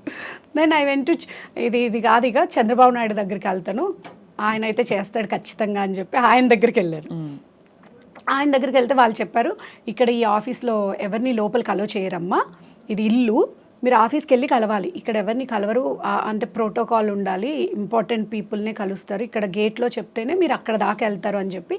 సరే మీరు అక్కడ నుంచి వచ్చారు కదా, కలవాలంటే అక్కడ ఒక అతను ఉంటారు, ఆయన ఒక లాయర్ పేరు చెప్పారు, ఆ లాయర్ని మీరు వెళ్ళి కలవండి, తను మీకు ఖచ్చితంగా ఫీజు కోసం అంటే నన్ను ఎవరు చూసుకోవట్లేదు, నాకు ఫీజు కట్టండి, నేను హాస్టల్లో ఉండి చదువుకుంటాను, ఎందుకంటే నాకు ఫీజు కట్టలేదు కదా, మా వాళ్ళు వదిలేశారు కదా. చాలా దారుణం తల్లి బాబు. నేను ఎక్కడికి వెళ్ళాలి, హాలిడేస్ వచ్చాయి నాకు, అందుకు వచ్చినాను నేను. సో నేను ఎన్టీఆర్ భవన్కి వెళ్ళాను. ఎన్టీఆర్ భవన్కి వెళ్తే లోపల ఆయన పేరు ఏదో చెప్పాను కదా, కొంచెం మంచిగానే ట్రీట్మెంట్ చాలా బాగా లోపలికి వెళ్ళి తీసుకెళ్ళి ఆటో వాడికి ఇవ్వడానికి డబ్బులు కూడా లేదు. నేను ఇంకా నీకు చెప్తాను కదా, రేపో ఎల్లుండో ఇస్తాను, అప్పుడు నేను ఇక్కడ ఎవరినన్నా అడిగి వాళ్ళు నాకు చంద్రబాబు నాయుడు నాకు డబ్బులు ఇస్తాడు, అప్పుడు నేను ఇస్తాను నీకు అని చెప్పి ఆటో వాడికి. సరే అమ్మ ఇచ్చింది చాలా తల్లి, నువ్వు వెళ్ళని చెప్పి వాడు పంపించేశాడు ఇంకా నన్ను. సో దెన్ నేను ఆ టైంలో కరెక్ట్గా వినాయక చవితి వచ్చింది. దానివల్ల ఏంటి 1 వీక్ హాలిడేస్ ఆయన రాలేదు ఆఫీస్కి, కానీ నేను అక్కడే ఉన్నాను 7 డేస్ కూడా ఎన్టీఆర్ భవన్లో. NTR day and night time అక్కడ ఉంటే అక్కడ అంతా పార్టీస్ మీటింగ్స్ జరుగుతూ ఉంటాయి, ఇట్స్ నాట్ సేఫ్ అని చెప్పి ఆ లాయర్ ఒక అమ్మాయి ఒక అక్కడ స్వీపింగ్ చేసే వాళ్ళు ఉంటారు కదా, వాళ్ళ ఇంటికి తీసుకెళ్ళమని చెప్పి. ఈ టైంలో నీకు ఎక్కడ భయం వేయలేదా, ఇంటికి వెళ్ళిపోతా నాకు ఒక వెతుకుంటూ మీ వాళ్ళే ఉన్న ఎవ్వరూ ఏమీ లేదా. అండ్ ఫైనల్గా నేను తర్వాత చంద్రబాబు నాయుడు గారు కలిశాను, మాట్లాడాను. ఆ లోపు నాకు అక్కడ ఏదో జెమినీ టీవీ వాళ్ళది ఒక ప్రోగ్రామ్ జరుగుతుంటే, నేను భలే మాట్లాడుతున్నాను, నువ్వు యాంకరింగ్ ట్రై చేయొచ్చు కదా అన్నారు వాళ్ళు. నేను అడిగాను, నేను యాంకరింగ్ కూడా చేస్తాను సార్, నన్ను పంపించండి అని అడిగాను చంద్రబాబు నాయుడు జెమినీ టీవీలో రిఫర్ చేశారు. రాధాకృష్ణన్ గారు అనుకుంటా something, Anuradha, Chandrababu Naidu, I still remember they names, Radhakrishnan గారికి చెప్పండి జెమినీలో, అంటే జెమినీలో అనురాధ మేడం ఉండేవాళ్ళు, ఆవిడకి చెప్పారు. ఆవిడ చెప్తే వెంటనే ఆడిషన్ అది చేసి కొంచెం ట్రైన్ అప్ చేసుకోవాలి, పెట్టుకుంటాంలేండి అని చెప్పారు. అయితే నాకు ఇంకా కన్ఫామ్ అయిపోయింది, నేను ఇంకా చదువుకోవచ్చు, నేను ఇక్కడే ఉండొచ్చు, నేను ఇంకెవరికి అక్కర్లేదని చెప్పి నాకు వాళ్ళు ఆ లాయర్ గారు ఒక 2000 డబ్బులు ఇచ్చి, నువ్వు ఊరెళ్ళమ్మా, ఊరెళ్ళి మీ ఇంట్లో వాళ్ళందరికీ చెప్పేసిరా, అక్కడ నీకు ఏమైనా ప్రాబ్లం అయితే మేము సపోర్ట్గా ఉంటామని చెప్పి పంపించారు. నేను మళ్ళీ నేను మా ఊరు వెళ్ళిపోయాను. మా ఊరు వెళ్ళిన తర్వాత మా పెదనాన్న, మా డాడీ వాళ్ళ బ్రదర్ వాళ్ళ ఇంటికి వెళ్ళాను. అంటే మా అమ్మ వాళ్ళ ఇంటికి వెళ్ళడానికి లేదు కదా, వాళ్ళ ఇంట్లో నుంచి నన్ను పంపించేశారు కదా. సో మా పెదనాన్న వాళ్ళని, నువ్వు ఎక్కడెక్కడో తిరిగా, నువ్వు ఎవరితోటో వెళ్ళిపోయి వచ్చావు ఇన్ని రోజులకి, మేము నమ్మం నిన్ను, అది ఇది అని చెప్పారు. అరే నా దగ్గర అన్నీ ఉన్నాయి చూడు, వాళ్ళు ఇస్తారు కదా మనకి ఆఫర్ లెటర్ అది, అంటే they won't trust me. So okay, నేను ఏం చేయాలో తెలియక మా హెడ్ మాస్టర్ గారు ఉంటారు, ఆయన ఇంటికి వెళ్ళి, సార్ ఇట్లా అయింది, ఏం చేయాలో నాకు తెలియట్లేదు అంటే, సరే నీకు ఒక లాయర్ ఉంటారు, ఆయన దగ్గరికి వెళ్ళి కలువు, ఆయన ఏం చెప్తాడో చూద్దామని చెప్పి పంపించారు. అప్పుడు లోక్ అదాలత్ అని ఒకటి, ఇప్పుడు ఉందో లేదో, అప్పుడు ఇమీడియట్గా సొల్యూషన్స్ వచ్చేవి లోక్ అదాలత్లో. దాంట్లో కేసు వేపిద్దాము, మీ నాన్న అందరు వస్తారు, అందరితో మాట్లాడదామని చెప్పి వేశారు. అప్పుడు జడ్జి గారు ఏమన్నారంటే, నువ్వు ఇంకా మళ్ళీ హైదరాబాద్ వెళ్ళొద్దమ్మా, ఇంకా చిన్న పిల్లవి, నీ లైఫ్ స్పాయిల్ అయిపోతే చదువుకో అని చెప్పి మా డాడీ వాళ్ళతో మాట్లాడి ఇక్కడే ఒక ప్రొటెక్షన్లో ఉండేలాగా ఇక్కడే చదివిద్దామా అమ్మాయిని అని చెప్పి జాయిన్ చేశారు. అంటే ఫీజు సరిగ్గా కట్టాలి నువ్వు అని చెప్పి మా డాడీకి కొంచెం భయం పెట్టి జాయిన్ చేయించారు. మళ్ళీ ఏమైంది, ఎవరింట్లో అయితే నేను ఉండి నన్ను అంటే టేక్ కేరర్గా చూసుకుంటున్నారో వాళ్ళు నన్ను చాలా మిస్యూజ్ చేసుకున్నారు. నా పేరు చెప్పుకొని అంటే మేము ఈ అమ్మాయిని మా డాడీ ఫీజు కడుతున్నా మేము చదివిస్తున్నామని చెప్పుకోవడము అలా అలా. ఇంటర్మీడియట్ రిజల్ట్స్ వచ్చాయి ఫస్ట్ ఇయర్. అండ్ వాళ్ళు సరిగ్గా చూసుకోకుండా ఏం చెప్పారు అంటే నెంబర్ అది సరిగ్గా వెతుక్కొని నేను వేరే ఊర్లో ఉన్నాను, నువ్వు ఫెయిల్ అయ్యావు అని చెప్పారు.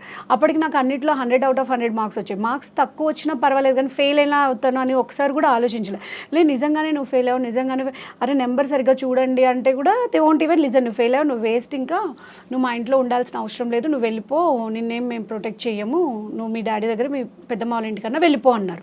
అరే ఇన్ని రోజులు నేను అమ్మ అని చెప్పి ఆమె దగ్గరికి వెళ్తే ఆమె కూడా ఇలా చూసుకుంది, మా పెద్దమ్మ వాళ్ళు రానియరు, మా డాడీ వాళ్ళు రానియరు, నేను ఎక్కడికి పోవాలి అని చెప్పి నేను వెళ్తూనే నాకు తెలిసిన ఒక మెడికల్ షాప్కి వెళ్ళి స్లీపింగ్ టాబ్లెట్స్ తీసుకొని వెళ్ళి మొత్తం మింగేసి సూసైడ్ చేసుకున్నాం. ఎన్నేళ్ళు నీకు అప్పుడు? నాకు అప్పుడు 15 ఇయర్స్ అంతే. 15-16 years లో అంతే. అదే కదా అప్పుడే నేను ఇండియా దగ్గర అసలు ఎన్ని ట్విస్ట్లు టర్న్లు తల్లి ఇంత చిన్న జీవితంలో. మింగే పడుకున్న తర్వాత నేను లేచేసరికి వాళ్ళకి వాళ్ళు చూసుకునేసరికి నాకు మొత్తం నోరు అంతే 2-3 days కోమాలో ఉన్నట్టున్నాను. దాని తర్వాత నేను పాస్ అయ్యా, స్కూల్లో మంచి మార్క్స్తో పాస్ అయ్యాను. కానీ అది తర్వాత తెలిసింది ఏం లాభం. సో నేను ఇలా సూసైడ్ చేసుకునేసరికి ఈ అమ్మాయిని ఇక్కడ పెట్టుకుంటే మళ్ళీ ఏమైనా చేసుకుంటే మా మీదకి వస్తుంది, మేము పెట్టుకోమని నాకు ఎవరు అక్కర్లేదు, నేనే వెళ్ళిపోతాను అని చెప్పి నేనే బయటకు వచ్చేసాను. నాకు మా డాడీ వద్దు, మా అమ్మ వద్దు, ఎవరు వద్దు అని వచ్చేసాను బయటికి. తేజ గారి ఆఫీస్కి వెళ్ళావు స్ట్రైట్గా? లే అక్కడ నుంచి నేను బస్లో మా ఊరు హైదరాబాద్ వస్తే నేను ముందు సీట్లో కూర్చున్నాను, మా నాన్న వెనకాల సీట్లో కూర్చున్నాడు, కనీసం నువ్వు ఎక్కడికి వెళ్తున్నావు అని కూడా అడగలేదు. మా నాన్న ప్లేస్లో మా నాన్న దిగిపోయాడు, నా ప్లేస్లో నేను దిగిపోయాను. తర్వాత నేను మా అన్న వాళ్ళ ఫ్రెండ్స్ ఉండేవాళ్ళు ఇక్కడ, వాళ్ళ దగ్గరకు వచ్చాను. వాళ్ళ దగ్గరకు వచ్చి వాళ్ళు నన్ను ఫస్ట్ హాస్టల్లో జాయిన్ చేశారు ఫీజు కట్టి. తర్వాత ఊర్లో చిన్నప్పుడు పెరిగిన అన్న వాళ్ళు ఉంటారు కదా, అన్న వాళ్ళ దగ్గరకు వచ్చాను. నువ్వు అక్కడికి వెళ్ళి మేము చూసుకుంటామని చెప్పారు వాళ్ళు. తర్వాత నేను చిన్నగా టెలికాలర్గా జాయిన్ అయ్యాను. తర్వాత ఒక 1 year జాబ్ చేసుకున్నా. దాని తర్వాత స్లోగా అప్పుడు ఆర్కూట్ ఉండేది కదా, ఆర్కూట్లో ఫొటోస్ పెడుతూ ఉంటే అందరూ మీరు యాంకరింగ్ ట్రై చేయొచ్చు కదా అది ఇది అన్నప్పుడు స్లోగా ఇండస్ట్రీకి వచ్చాను. So it's took lot of time. So అలాగే యాక్ట్ చేసావు తమిళ్లో, తెలుగులో కూడా అప్పుడు చిన్న మూవీస్లో. తర్వాత ఎందుకు కంటిన్యూ చేయలేదు? పెళ్ళి అయిపోయిందనా?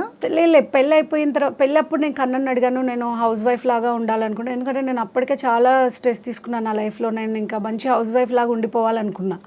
కానీ దేవుడు మనం ఒకటి అనుకుంటే మళ్ళీ నేను పిల్లలు 2 పుట్టిన తర్వాత ఒకవేళ కన్నన్ లేకపోతే నా లైఫ్ ఏంటి అప్పుడు ఆలోచించడం స్టార్ట్ చేశాను. ఎవరున్నా లేకపోయినా నేను బ్రతుకున్నంత వరకు నా లైఫ్ని నేను ఇంకొకటి చేతిలోకి అడ్వాంటేజ్గా పోకూడదు. అప్పుడు మళ్ళీ ఫ్యాషన్ డిజైనింగ్ జాయిన్ అయ్యాను. 4 years డిగ్రీ కంప్లీట్ చేశాను. ఆ మధ్యలో ప్రెగ్నెన్సీ యోగా ట్రైనర్గా జాబ్ చేసుకున్నా, నేర్చుకున్నా. కొన్ని రోజులు చిట్టీలు వేసేదాన్ని. ఇంట్లో ఖాళీగా ఉంటాను కదా, అంటే ప్రెగ్నెంట్ అప్పుడు, డెలివరీ అప్పుడు ఖాళీగా ఉండకుండా, అంటే కన్నన్ ఒక్కడి మీదనే బర్డెన్ అవ్వకుండా ఇక్కడ బ్రతకాలంటే ఇద్దరికి ఉండాలి, అంటే సెక్యూర్డ్ ప్లేస్లో బ్రతకాలి. చిన్నప్పటి నుంచి నువ్వు all you have seen in your life is కష్టం, రిజెక్షన్, వద్దు వెళ్ళిపో. ఒక్కడు నా లైఫ్లో నన్నుగా జడ్జ్ చేయకుండా నేను ఏం చేసినా సరే అలా నిలబెడితే ఆమె చెయ్యదు అని నన్నుగా నమ్మేది ఎవరైనా ఉన్నారంటే మా నాన్న, మా పెద్దనాన్న, మా ఆయన. I'm blessed for that. What ever ఆయనకి నాకు చాలా ఏజ్ డిఫరెన్స్ ఉండొచ్చు, ఆయనకి నాకు చాలామంది అంటారు అసలు ఎలా పెళ్లి చేసుకున్నావు చూడు, మీ ఇద్దరు అసలు పక్కన బాగానే ఉండకపోవచ్చు. చాలా క్యూట్గా చాలామంది నేను అంటాను, చాలామంది పక్కన చాలా క్యూట్గా ఉండి చాలా ప్రాబ్లమ్స్ ఫేస్ చేసే వాళ్ళని నేను చాలామందిని కళ్ళ ముందు చూశాను. మా husband is a work హాలిక్, not a responsible. ఆయనకి సినిమా అంటే పిచ్చి, అందుకని మా దగ్గర ఎక్కువ టైం స్పెండ్ చేయకపోవచ్చు, కానీ మమ్మల్నిగా బతికే ఛాన్స్ ఇస్తున్నాడు. మేము ఇన్ని రోజులు ఇన్ని ఊర్లు తిరుగుతున్నామంటే ఆయన సంపాదివ్వకపోతే మేము తిరుగుతామా? హీ అలౌస్ అస్ వాట్ మేము ఎలా ఉన్నామో అలా. నన్నుగా 10 మంది వచ్చి నా గురించి చెప్పినా కూడా మా ఆవిడ నాకు తెలుసు అని నా పక్కన నిలబడ్డే ఒకే ఒక్క మనిషి ఎవరైనా ఉన్నారు అంటే. బట్ ఎక్కువ టూర్లో ఉంటారా కన్నన్ గారు? కన్నా ఎక్కువ తమిళ్, ఆయనకి 9 languages తెలుసు. ఆల్మోస్ట్ అన్ని మూవీస్కి వర్క్ చేస్తారు. కన్నడ, తమిళ్, తెలుగు, మలయాళం, హిందీ మూవీస్. సో వారంలో 4-5 రోజులు ఉంటారా?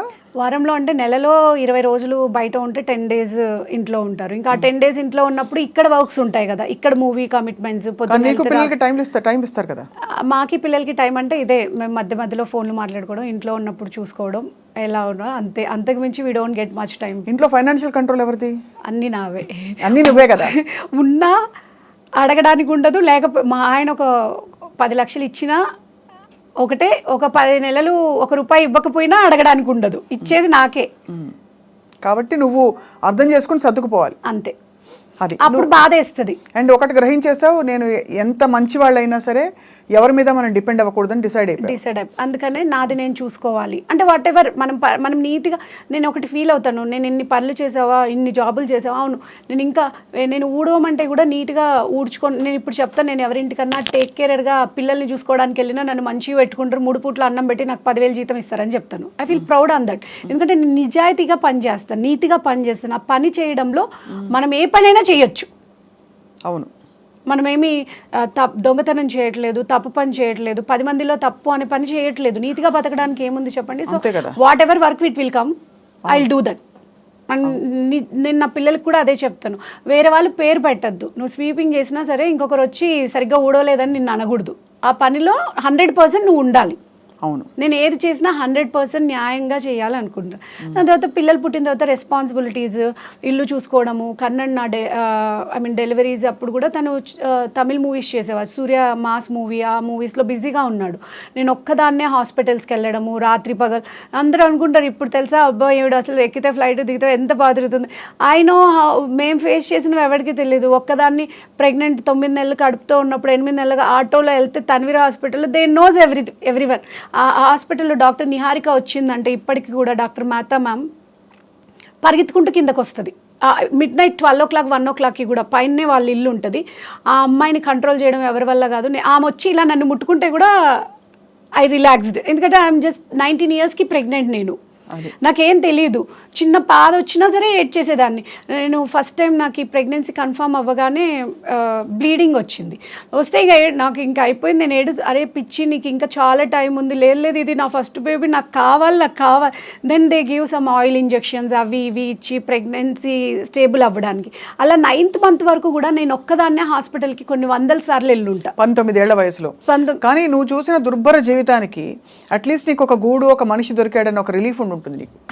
I'm always happy for that. దేవుడు నాకు ఒక లైఫ్ ఇచ్చాడు, ఒక హ్యాపీ లైఫ్ ఇచ్చాడు. అంటే నాకు ఇప్పుడు చెప్పుకోవడానికి ఒక ఫ్యామిలీ, 2 పిల్లలు. అలా వదిలేయలేదు కదా, అలా వదిలేసిన లైఫ్ చాలా ఉన్నాయి కదా అనుకుంటాను నేను. అదర్వైజ్ నీ కథంతా కన్నన్ గారికి తెలుసా? కన్నన్కి నేను అన్ని చెప్పే పెళ్లి చేసుకున్నా. నేను ఎవరితో ఏది చెప్పినా I will tell my kids also. ఇదంతా ఎవరైనా మన ఇల్లు, మీకు సొంత ఇల్లు ఉంది అనగానే దాని వెనకాల ₹1 కోటి EMI ఉంది అని కూడా చెప్పాలి. మనదే అనుకొని మనతో ఫ్రెండ్షిప్ చేసే వాళ్ళు మనకు అక్కర్లేదు అనుకుంటాను నేను. అంటే ఉంది అనుకొని ఎవరు మాట్లాడాల్సిన అవసరం లేదు. మనల్ని యాస్టీస్గా యాక్సెప్ట్ చేసే వాళ్ళే మనతో ఉంటారు. అవును. సో నేను కన్నన్కి నేను పడ్డ ప్రతి కష్టం, నేను పడ్డ ప్రతి సంతోషము, నా దగ్గర ఏముంది ఇది ఉంది అని చెప్పిన తర్వాతనే పెళ్లి చేసుకున్నాను. He accepted me what I am, till now accepting, bearing. అయితే బాగా అయితే అమ్మా నాన్న అన్ని కన్ననే. ఇప్పుడు నీకు అమ్మా నాన్న ఏం అవ్వడు, Kannan is accepting me. I can't tell that he is my mother and father. Clarity ఉంది అమ్మాయికి. I love him, I admire him, but he is not అమ్మా నాన్న. అమ్మ is different. That is different love. He's like father. Father కొంచెం డిస్టెన్స్గా ఉన్న ప్రేమగా ఉంటాడు కదా, అలా ప్రొటెక్టింగ్ ఫాదర్. ఎక్కడికి వెళ్ళినా అవునా చెప్పాలా ఇంట్లో? చెప్పాలి అంటే చెప్తాం. ఎలా చెప్తామంటే టికెట్స్ బుక్ చేసేసుకున్న తర్వాత, కన్నా నేను రేపు కాశీకి వెళ్తున్నాను. ఎందుకమ్మా ఇంత తొందరగా, మొన్ననే కదా ఎక్కడికి వెళ్ళా, ఇప్పుడు నీకు హెల్త్ కూడా బాగాలేదు, ఇప్పుడు అవసరమా నీకు అది అంతేకన్నా, నేను ఎక్కడికి వెళ్ళాల్సిన అవసరం లేదు, ఇక్కడే ఇంట్లోనే ఈ పిల్లల జీవితంతో ఇలా అయిపోతుంది, ఓకే బాయ్ కన్నా అని పెట్టేస్తాను. తర్వాత ఒక 1 hourకి తను కాల్ చేసి సరేలే బుక్ చేసుకోలే అంటాడు. అప్పటికి మేము ఆల్రెడీ బుక్ చేసుకొని ఉంటాం. ఆయనకు కూడా తెలుసు అది, వాళ్ళు ఆల్రెడీ చూపించాలా వద్దా? అదే కదా, he knows that very clearly. అంటే బుక్ చేసుకున్నాకే నాకు చెప్తా. నేను ఎక్కడికో మొన్న కూడా టికెట్స్ బుక్ చేసుకున్నాను కానీ హీ నెవర్ టెల్ ఎనీథింగ్. అంటే ఓన్లీ కన్సర్న్ వచ్చి నాకు ఎప్పుడైనా హెల్త్ బాగాలేనప్పుడు వెంటనే ట్రావెల్ చేస్తే మళ్ళీ సిక్ అయిపోతానేమో. అవును, ఇప్పుడు హెల్త్ రికవర్ అయిపోయావు కదా? హెల్త్ రికవర్ అయిపోయి, కానీ నాకు ఎనమిక్ ప్రాబ్లమ్, అంటే calcium deficiencies, haemoglobin deficiency, iron. ఈరోజు బాగా ఉన్నానంటే రేపు D3 అయితే 4 or 5 ఉంది. సో హౌ ఐఎమ్ లీవింగ్ అనేది నాకే అర్థం కావట్లేదు, బట్ ఐఎమ్ జస్ట్ సస్టైనబుల్. అందుకు కొంచెం భయపడతాడు, అంతకు మించి he won't tell anything to us to go there అది ఇది అని ఏం చెప్పడతాను ఇప్పుడు. ఏది చేసినా చాలా ఇంత నీకు చేదు జ్ఞాపకాలు, అడ్వెంచర్లు, ట్విస్ట్లు, టర్న్లు వద్దు అని నీకు ఆత్మస్థైర్యం కోల్పోకపోవడానికి ఏంటి బలం నీకు? ఆత్మస్థైర్యం కోల్పోతాను నేను కూడా చాలాసార్లు. నేను కూడా మనిషినే కదా, చాలా ఏడుస్తాను, చాలా బాధపడతాను. కానీ ఆ టైంలో నన్ను నేను నేను బోటిక్, మనది ఇక్కడ శ్రీనగర్ కాలనీలో బోటిక్ ఉన్న, మీరు వచ్చిండ్రు కదా, సో చాలా హ్యాపీ ప్లేస్ అండ్ నా లైఫ్ అక్కడే స్టార్ట్ అయింది. నా లైఫ్ అంతా ఇక్కడే, గణపతి కాంప్లెక్స్ చుట్టుపక్కలనే. మా పెళ్ళైన తర్వాత ఫస్ట్ ఒక ఇంట్లో ఉన్నాం అటుపక్కనే, దాని తర్వాత ఎదురుగా మారాము. నా హాస్పిటల్ తన్వీర్ హాస్పిటల్, అంటే ఇక్కడిక్కడే పెరిగాను నేను ఆల్మోస్ట్, అంటే 15 ఏళ్ళు అక్కడే బోటిక్ పెట్టుకున్నా, అక్కడే ఇల్లు కూడా తీసుకున్నాము. మా లైఫ్ చాలా మంచిగా అయిపోతుంది అన్నప్పుడు నేను మధ్యలో one of my family friend told me that మనం మంచిగా గ్రో అవుదాము, ఇక్కడ ఎందుకు, మీరు రండి ఫిలిం నగర్కి వెళ్దాము, అక్కడ స్టార్ట్ చేస్తే ఇంకా మంచిగా ఉంటుంది కదా అని చెప్పి మా వాళ్ళందరూ నన్ను కొంతమంది ఇన్ఫ్లుయెన్స్ చేసినప్పుడు నేను ఏం చేసిన, పోయి ఫిలిం నగర్లో బోటిక్ పెట్టిన. వర్కౌట్ అవ్వలే కదా. ఇంకొక ఫ్యామిలీ ఫ్రెండ్, మీరు మొత్తం ముందు ఇన్వెస్ట్మెంట్ పెట్టండి, ఇంటీరియర్స్ అవన్నీ మీరు చేపియండి, ₹1,00,00,000 స్టాక్ నేను తెప్పిస్తాను, 50-50 పార్ట్నర్షిప్ అని చెప్పారు. ఓకే, చీరలు కొనే వాళ్ళలో ఒకరిద్దరన్నా నాకు డిజైన్ స్టూడియోకి వచ్చిన నా క్లయింట్లు అవుతారు కదా, మనకు కూడా కలిసి వస్తుంది కదా, ఓకేలే మనకి చేద్దాము అని చెప్పి స్టార్ట్ చేశాను. ఆల్మోస్ట్ నేను 70 lakhs ఇన్వెస్ట్మెంట్ పెట్టిన తర్వాత 2 years వరకు రేపు తెప్పిస్తాం, ఎల్లుండి తెప్పిస్తాం అని చెప్పి నాకు ఈ స్టాకే తెప్పిలేదు వాళ్ళు. How can I run the business? 3.5 లక్షల మెయింటెనెన్స్ నెల. బాగా కష్టపడి ఇంకా వైండ్ అప్ చేశా. ఎవ్రీ మంత్ కన్నన్ సంపాదించేదంతా ఆ రెంట్లు కట్టడానికి, నేను సంపాదించేదంతా దాని మీద పడ్డ. మధ్యలో నాకు సర్జరీస్ అవ్వడము, ఆ స్ట్రెస్ తీసుకోలేకపోయాను. నేను మనిషినే కదా, ఎందుకు ఇట్లా అయ్యింది? చాలామంది అన్నారు లైక్ నువ్వు కరోనాలో చాలామందికి హెల్ప్ చేసావు కదా, దేవుడు నీకు హెల్ప్ చేశాడనే వాళ్ళు ఉంటే, ఉన్న డబ్బులన్నీ కరోనాలో ఆ ఊరికి అందరికీ పంచిన వాళ్ళు ఎవరన్నా వచ్చిస్తున్నారా ఇప్పుడు? అందుకే అపాత్రదానం మంచిది కాదు అని అన్న వాళ్ళు కూడా ఉన్నారు. But we never regret what we did in our life. అంటే నేను పుట్టడమే పాపమేమో అనిపించింది. అంటే నా వల్ల అంటే అన్నీ ఫెయిల్, అంటే నేను ఎంత ముందుకెళ్తుంటే అంత పడిపోతుంటే ఎలా అనిపిస్తుంది? చిన్నపిల్లలు, ఒక ఫెయిల్యూర్ మదర్ అయిపోయాను. అండ్ మాకు చెప్పుకోవడానికి ఎవరు లేరు. కన్నా కూడా బిజీగా ఉంటుండేవాడు. కన్నా ఏం చెప్తారు, ఎప్పుడు ఏం కాదని చెప్తాడు, కానీ తను వినడు నేను చెప్పేది. అంటే sometimes he is matured guy, ఇవంతా తనకి చాలా చిన్నగా అనిపిస్తాయి. తను ఎలా అంటే పడిపోతే పడిపోదాము, మళ్ళా ఎక్కిన మెట్లే కదా వచ్చేద్దాం అనుకుంటాడు జీరో నుంచి. నేను ఎలా అనుకుంటానంటే మనం ఇంకా పెరగకపోయినా పర్వాలేదు, పడిపోకూడదు, మనం మెయింటైన్ చేయాలి ఈ లైఫ్ని అని నేను అనుకుంటాను. దాంట్లో నాకి కన్నన్కి బిజినెస్ లాస్ అయినప్పుడు, నాకు సర్జరీస్ అయినప్పుడు అసలు డే అండ్ నైట్ నేను చాలా సఫర్ అయ్యాను. ఇక్కడ సర్జరీ అయినప్పుడైతే ఇట్లా నీళ్ళు తీసుకోవడానికి కూడా చెయ్యి ఎత్తడానికి రాలేదు. ఇంట్లో మనుషులు ఎవరు లేరు. పిల్లలకి అన్నం పెట్టలేక నేను హరే కృష్ణ సమ్మర్ క్యాంప్లో జాయిన్ చేసే, ఇద్దరికి టైంకి వాళ్ళైతే ఫుడ్ పెడతారు కదా అని చెప్పి. అప్పటికి నేను కొన్ని వేల మందికి అన్నం పెట్టుందాన్ని, నాకు లేరు అనుకుంటే నాకు ఎలా అనిపిస్తుంది? And I never ask anyone, I never tell my problem with anyone. తల్లి ఎంత కష్టం చూసావు. అప్పుడు బోటిక్ విషయంలో నేను నా లైఫ్లో పెద్ద తప్పు ఏదన్నా చేశాను అంటే దాన్ని షిఫ్ట్ చేయడం, మనుషుల్ని నమ్మడం. ఆ మనుషులు దాన్ని నన్ను అడ్వాంటేజ్గా తీసుకొని నన్ను గుప్పట్లో పెట్టుకోవాలి, అంటే ఇప్పుడు ఇది స్టాక్ తెప్పియాలంటే మనం ఏమైనా చేయొచ్చు దీన్ని అన్నట్టు ఆడుకున్నారు జీవితంతో. అది ఎప్పటికీ ఒక పెద్ద లెసన్ నా లైఫ్లో. దానివల్ల నా పిల్లలకి కూడా చాలా ఎక్స్పీరియన్స్, నా చుట్టూ ఉన్న వాళ్ళు కూడా మనుషుల్ని ఎంతవరకు నమ్మాలో. అంటే ఇప్పుడు అనుకుంటాను అది నాకు ఒక్కతే లెసన్ కాదు, వేరే వాళ్ళకు కూడా దేవుడు నేర్పించాడేమో ఆ లెసన్ అని చెప్పి. లాస్ట్ మ్యారేజ్ డే కన్నా దగ్గరికి ఫస్ట్ టైం నా లైఫ్లో నేను వెళ్ళి, థ్యాంక్ యూ కన్నా ఫర్ బీయింగ్ విత్ మీ, నన్ను పెళ్లి చేసుకున్నందుకు హోల్ హార్టెడ్గా నేను నీకు చెప్తున్నా, ఈరోజు ఈ 15 ఏళ్లలో నువ్వు కాకుండా ఎవరున్నా నా లైఫ్ వేరేలాగా ఉండేది. నువ్వు నన్ను ఇండిపెండెంట్గా వదిలేసావు కాబట్టి నేను డిగ్రీ చేశా, నాకు ఇంత పేరు వచ్చింది, ఇంత ఇది వచ్చింది. అదే నువ్వు నన్ను ఒక హౌస్ వైఫ్ లాగా ట్రీట్ చేసి ఉంటే నేను ఎవరికి తెలియదు. ఇప్పుడు నా లైఫ్ ఏంటి బయటకు రాదు.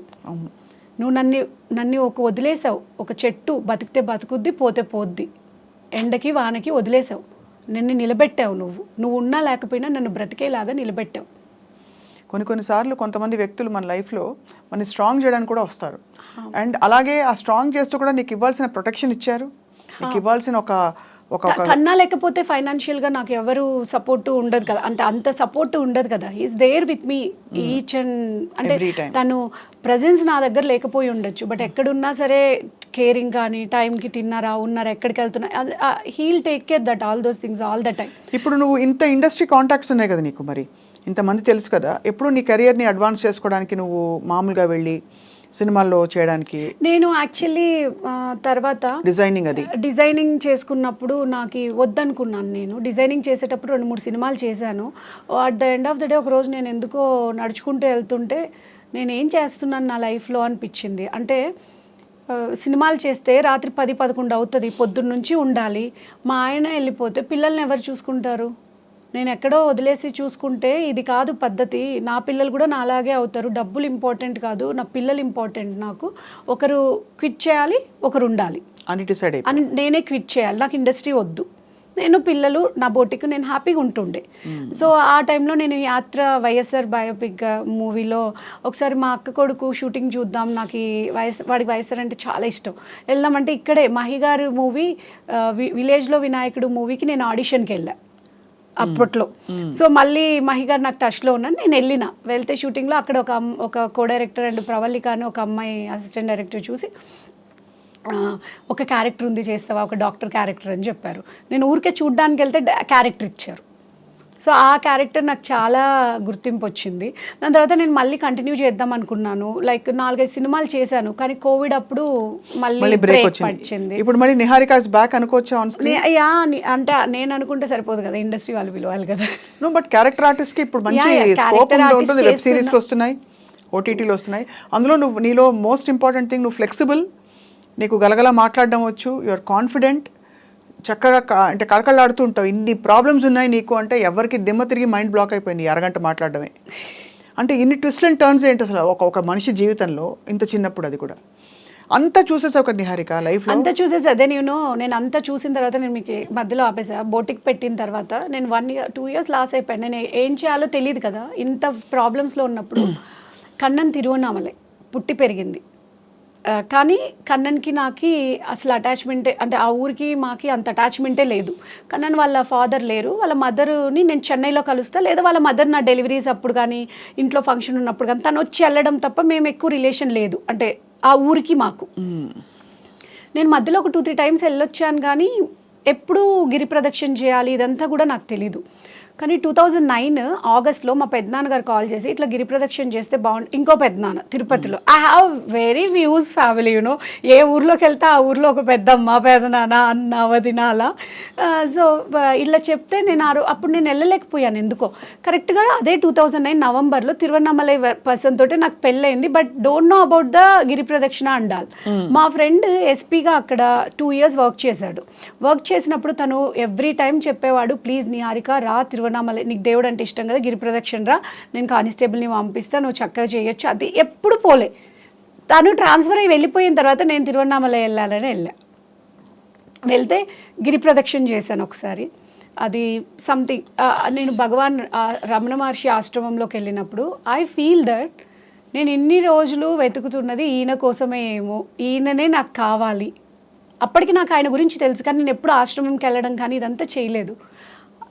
ఐ టుక్ హిమ్, అంటే ఇంకా నేను నాకు ఈయన తప్ప ఎవరు వద్దు ఇంకా జీవితంలో అలా అనిపించింది. ఆ సెకండ్, ఆ ప్రజెంట్ నేను ఇంకెక్కడ ఫీల్ అవ్వలేదు. ఎన్ని టెంపుల్స్కి వెళ్ళినా కూడా I surrendered myself that day. He is my guru, he is my Bhagwan, he will show me right path, అంతే. అది నవంబర్లో వెళ్ళా. దాని తర్వాత వెంటనే 1 week లోపే, ఒక 10 days లోపే మళ్ళీ వెళ్ళా. 1 week స్టే చేసాం ఆశ్రమంలో.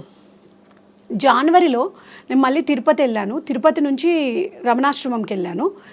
అప్పుడు మొత్తం మునిగిపోయి ఉన్నాను. అంటే నాది ఏ తప్పు లేకపోయినా సముద్రం పక్కన ఏదో మనం నిలబడుకొని ఉంటే మిమ్మల్ని రా మేము అవతలు చేరుస్తామని చెప్పి ఒకరు తీసుకెళ్ళి ఒక షిప్లో మధ్యలో వదిలేసి మేము వెళ్ళిపోతున్నామని వెళ్ళిపోతే ఎలా ఉంటుంది? పొద్దున నిద్రపోయి పొద్దుట లేచేసరికి మనుషులు ఎవరు కనపడకపోతే, చుట్టూ మొసళ్ళు, మధ్యలో నువ్వు, మనుషులు ఎవరూ లేరు. అలాంటి సిచ్యువేషన్లో నేనున్నా. నేనేం చేయాలో నాకు తెలీదు. నేను బ్రతకాలా పోవాలా? నా పిల్లలు 2, మేము 3 వెళ్ళాం ఆ రోజు అక్కడికి. ఒకటి, నాకు ఏడ్చి నాకు ఏడవడానికి కూడా నీళ్ళు లేవు ఆ టైంలో. నేను ఏం చేయలేను, ఏం చెప్పుకోలేను. ఏం చేయాలి చెప్పు భగవాన్, నువ్వు తప్ప నాకు ఇంకెవ్వరూ లేరు, నువ్వే చూపించు అని చెప్పి వచ్చి అడిగాను. యూ కాన్ బిలీవ్ అక్క, నేను జనవరిలో వెళ్ళాను, ఏప్రిల్కి నేను ఇక్కడ నుంచి బోటికి షిఫ్ట్ చేసేసాను. దట్టు నా ఓన్ ప్రెమిసెస్కి షిఫ్ట్ చేసుకుని నేను కొనుక్కొని మళ్ళీ షిఫ్ట్ చేసుకొని వెళ్ళిపోయా. I don't have even single paisa in my account. ఎలా జరిగింది అది? మా కజిన్స్, మా అక్క, మా అన్న వాళ్ళు, కొంతమంది అయితే నేను అక్క అని పిలిచిన పేరుకి వాళ్ళ దగ్గర డబ్బులు లేకపోతే కూడా మేము ఈ టైంలో కాకపోతే ఇంకో టైంలో ఎందుకు అని చెప్పి గోల్డ్ పెట్టి మరి బ్యాంక్లో నాకు డబ్బులు ఇచ్చిండ్రు. మీరు నువ్వు ఇవ్వు, లోన్ వచ్చిన తర్వాత ఇవ్వు, కన్నా ఇచ్చిన తర్వాత ఇవ్వు. ఒక్కరు కూడా ఒక్క పైసా ఇంట్రెస్ట్ తీసుకోకుండా అక్క నేను వెళ్ళి, నాకు అసలు ఎవరిని అడగాలో కూడా తెలియదు తెలుసా. నేను just I sit in the Bhagavan, నేను కళ్ళు మూసుకొని భగవాన్ దగ్గర కూర్చొని, భగవాన్ నేను ఇది చేయాలనుకుంటే నాకు ఏం చేయాలో తెలియదు, ఏం చేయాలి, ఎవరిని అడగాలి, ఇలా ఇలా ఇలా అనగానే ఒక దగ్గర ఆపితే ఆ ఆపిన వాళ్ళకే నేను కాల్ చేసేదాన్ని. అదంతా నువ్వు ఆ గైడెన్స్లో యాదృచ్ఛికంగా జరిగిపోయాయి. I just blindly believe him. నేను ఇప్పుడు కూడా చెప్తాను, నేను ఈరోజు ఊపిరి పీల్చి ఈరోజు మీతో మాట్లాడుతున్నాను అంటే అది నాకు ఈ భగవాన్ ఇచ్చిన అదృష్టమే. అందుకే నన్ను తీసుకెళ్ళలేదు, ఆయన దగ్గరికి వెళ్ళాలని ఉంది. ఇంకా అప్పటి నుంచి మా ఆయన మీద ప్రేమ ఎంత ఎక్కువ అయిపోయింది తెలుసా నాకు. Everyday I love him more more more because he's from Tiruvannamalai. అది ఈ born in Tiruvannamalai, what a great person is. ఈ బార్న్ ఎంత అదృష్టం ఉండాలి. పుట్టాడు, పెరిగాడు, కొన్ని వందల సార్లు రమణాశ్రమంలో ఉన్నాడు, గిరి ప్రదక్షిణ చేశాడు. ఇంకా అతన్ని అడ్మైర్ చేయడం పెళ్లి జరిగిందేమో కూడా. అదే ద డెస్టినీ. యూనో మా మదర్ పేరు వెంకటరమణమ్మ, భగవాన్ పేరు వెంకటరామన్. నన్ను భగవాన్ ఎప్పుడో చూస్ చేసుకున్నారు. ఎప్పుడో మా అమ్మ కడుపులో పుట్టక ముందే ఏమో మా అమ్మనే చూస్ చేసుకున్నాడేమో. ఆయన దగ్గరికి వెళ్ళకుండా ఇప్పుడు నా పిల్లలు అంటారు, నువ్వు ఎలా వెళ్తావమ్మా, నువ్వు అంత తొందరగా, నువ్వు అందరికీ భగవాన్ గురించి చెప్పాలి, అందరికీ అరుణాచలం గురించి చెప్పాలి, అందుకే నేను ఇలా ఎన్ని కథలు ఎన్నిసార్లు విన్నామంటే అరుణాచలం గురించి ఎంతమంది చెప్తూ ఉంటారు. మొన్న కూడా నాకు జయలలిత గారు ఇంటర్వ్యూ చేసినప్పుడు వాళ్ళ ఇంట్లో కూడా రమణ మహర్షి అంటే ఒక పెద్ద ఫోటోగ్రాఫ్ ఆవిడ చెప్తోంది. ఎలా ఉంటదంటే ఇల్లంతా భగవానే ఉంటారు, ఎటు చూసినా. మాకు ఇంకేది మెడిటేషన్ చేస్తావా? అది కూడా నేను చెప్తాను. నేను అసలు మెడిటేషనే ఎప్పుడో ఒకసారి చేశాను. నేను కళ్ళు మూసుకోవాలంటేనే నాకు భయం ఇప్పటికీ. How he చూస్డ్ me I don't know. I have a charter box. అంతే. మా ఆయననే నన్ను భరించలేకపోతున్నాడు. నా మాటలకి సైలెంట్గా వెళ్ళి డోర్ వేసుకుంటూ ఉంటాడు. పాపం భగవాన్ కదా అనిపిస్తూ ఉంటుంది, నేను చెప్పేవన్నీ వింటూ ఉంటాడు అని చెప్పి. ఆమె వైస్ ప్రెసిడెంట్ ఉంటారు రమణాశ్రమంలో. Is very close to my heart. I will call him Appa. మొన్న వచ్చారు కదా మీ ఇంటికి. వచ్చారు కదా అప్ప. అంతకుముందు అంకుల్ అనేదాన్ని. మన ఇంటికి వచ్చి వెళ్ళిన తర్వాత he told me that you are my daughter. He is a saint. నేను డిటాచ్మెంట్తో ఉన్న వాళ్ళని కూడా అటాచ్మెంట్ చేసుకొని వస్తాను. అప్ప ఈజ్ లైక్ మై, ఎలా అంటే నాకు ఒక భగవాన్ ఇచ్చిన పెద్ద గిఫ్ట్ అనుకుంటాను. ట్రెజర్గా ఫీల్ అవుతాను. అప్ప లవ్, అప్ప అఫెక్షన్, నా పిల్లల్ని చూసుకోవడం కానీ ఎంత ప్రేమగా ఉంటారో మాతోటి. అప్ప ఈ will tell always your my Bhagavan's gift అని, మీరు నాకు భగవాన్స్ గిఫ్ట్ అని. అలా నాకు భగవాన్ ప్రతి చోట ప్రేమని ఇస్తున్నారు. అది అంటే అందరు కొన్ని వేల మంది ఆశ్రమానికి వెళ్తూ ఉంటారు, కొన్ని కోట్ల డబ్బులు ఉంటాయి, వాళ్ళు ఎవరికి కనెక్ట్ అవ్వండి, నాకెందుకు ఆయన కనెక్ట్ అయ్యారు. So without Bhagwan nothing is they. నేను అప్పకి చెప్తూ ఉంటాను, భగవాన్ నేను చెప్పేవి విని విని కొంచెం నిన్ను ట్రాన్స్ఫర్ చేద్దామని నన్ను పరిచయం చేశాడేమో అప్ప, అంటే నా మాటలు వినడానికి విసుగెత్తిపోయిందేమో అంటాడు. నో నీకు ఎక్కడికక్కడ నమ్మకం రీఇన్ఫోర్స్ అయ్యి ఇంకా బలపడుతుంది జీవితం మీద, మనిషి మీద, ప్రకృతి మీద. ఇప్పుడు నాకు అసలు పెద్ద ఏది లేదు తెలుసా.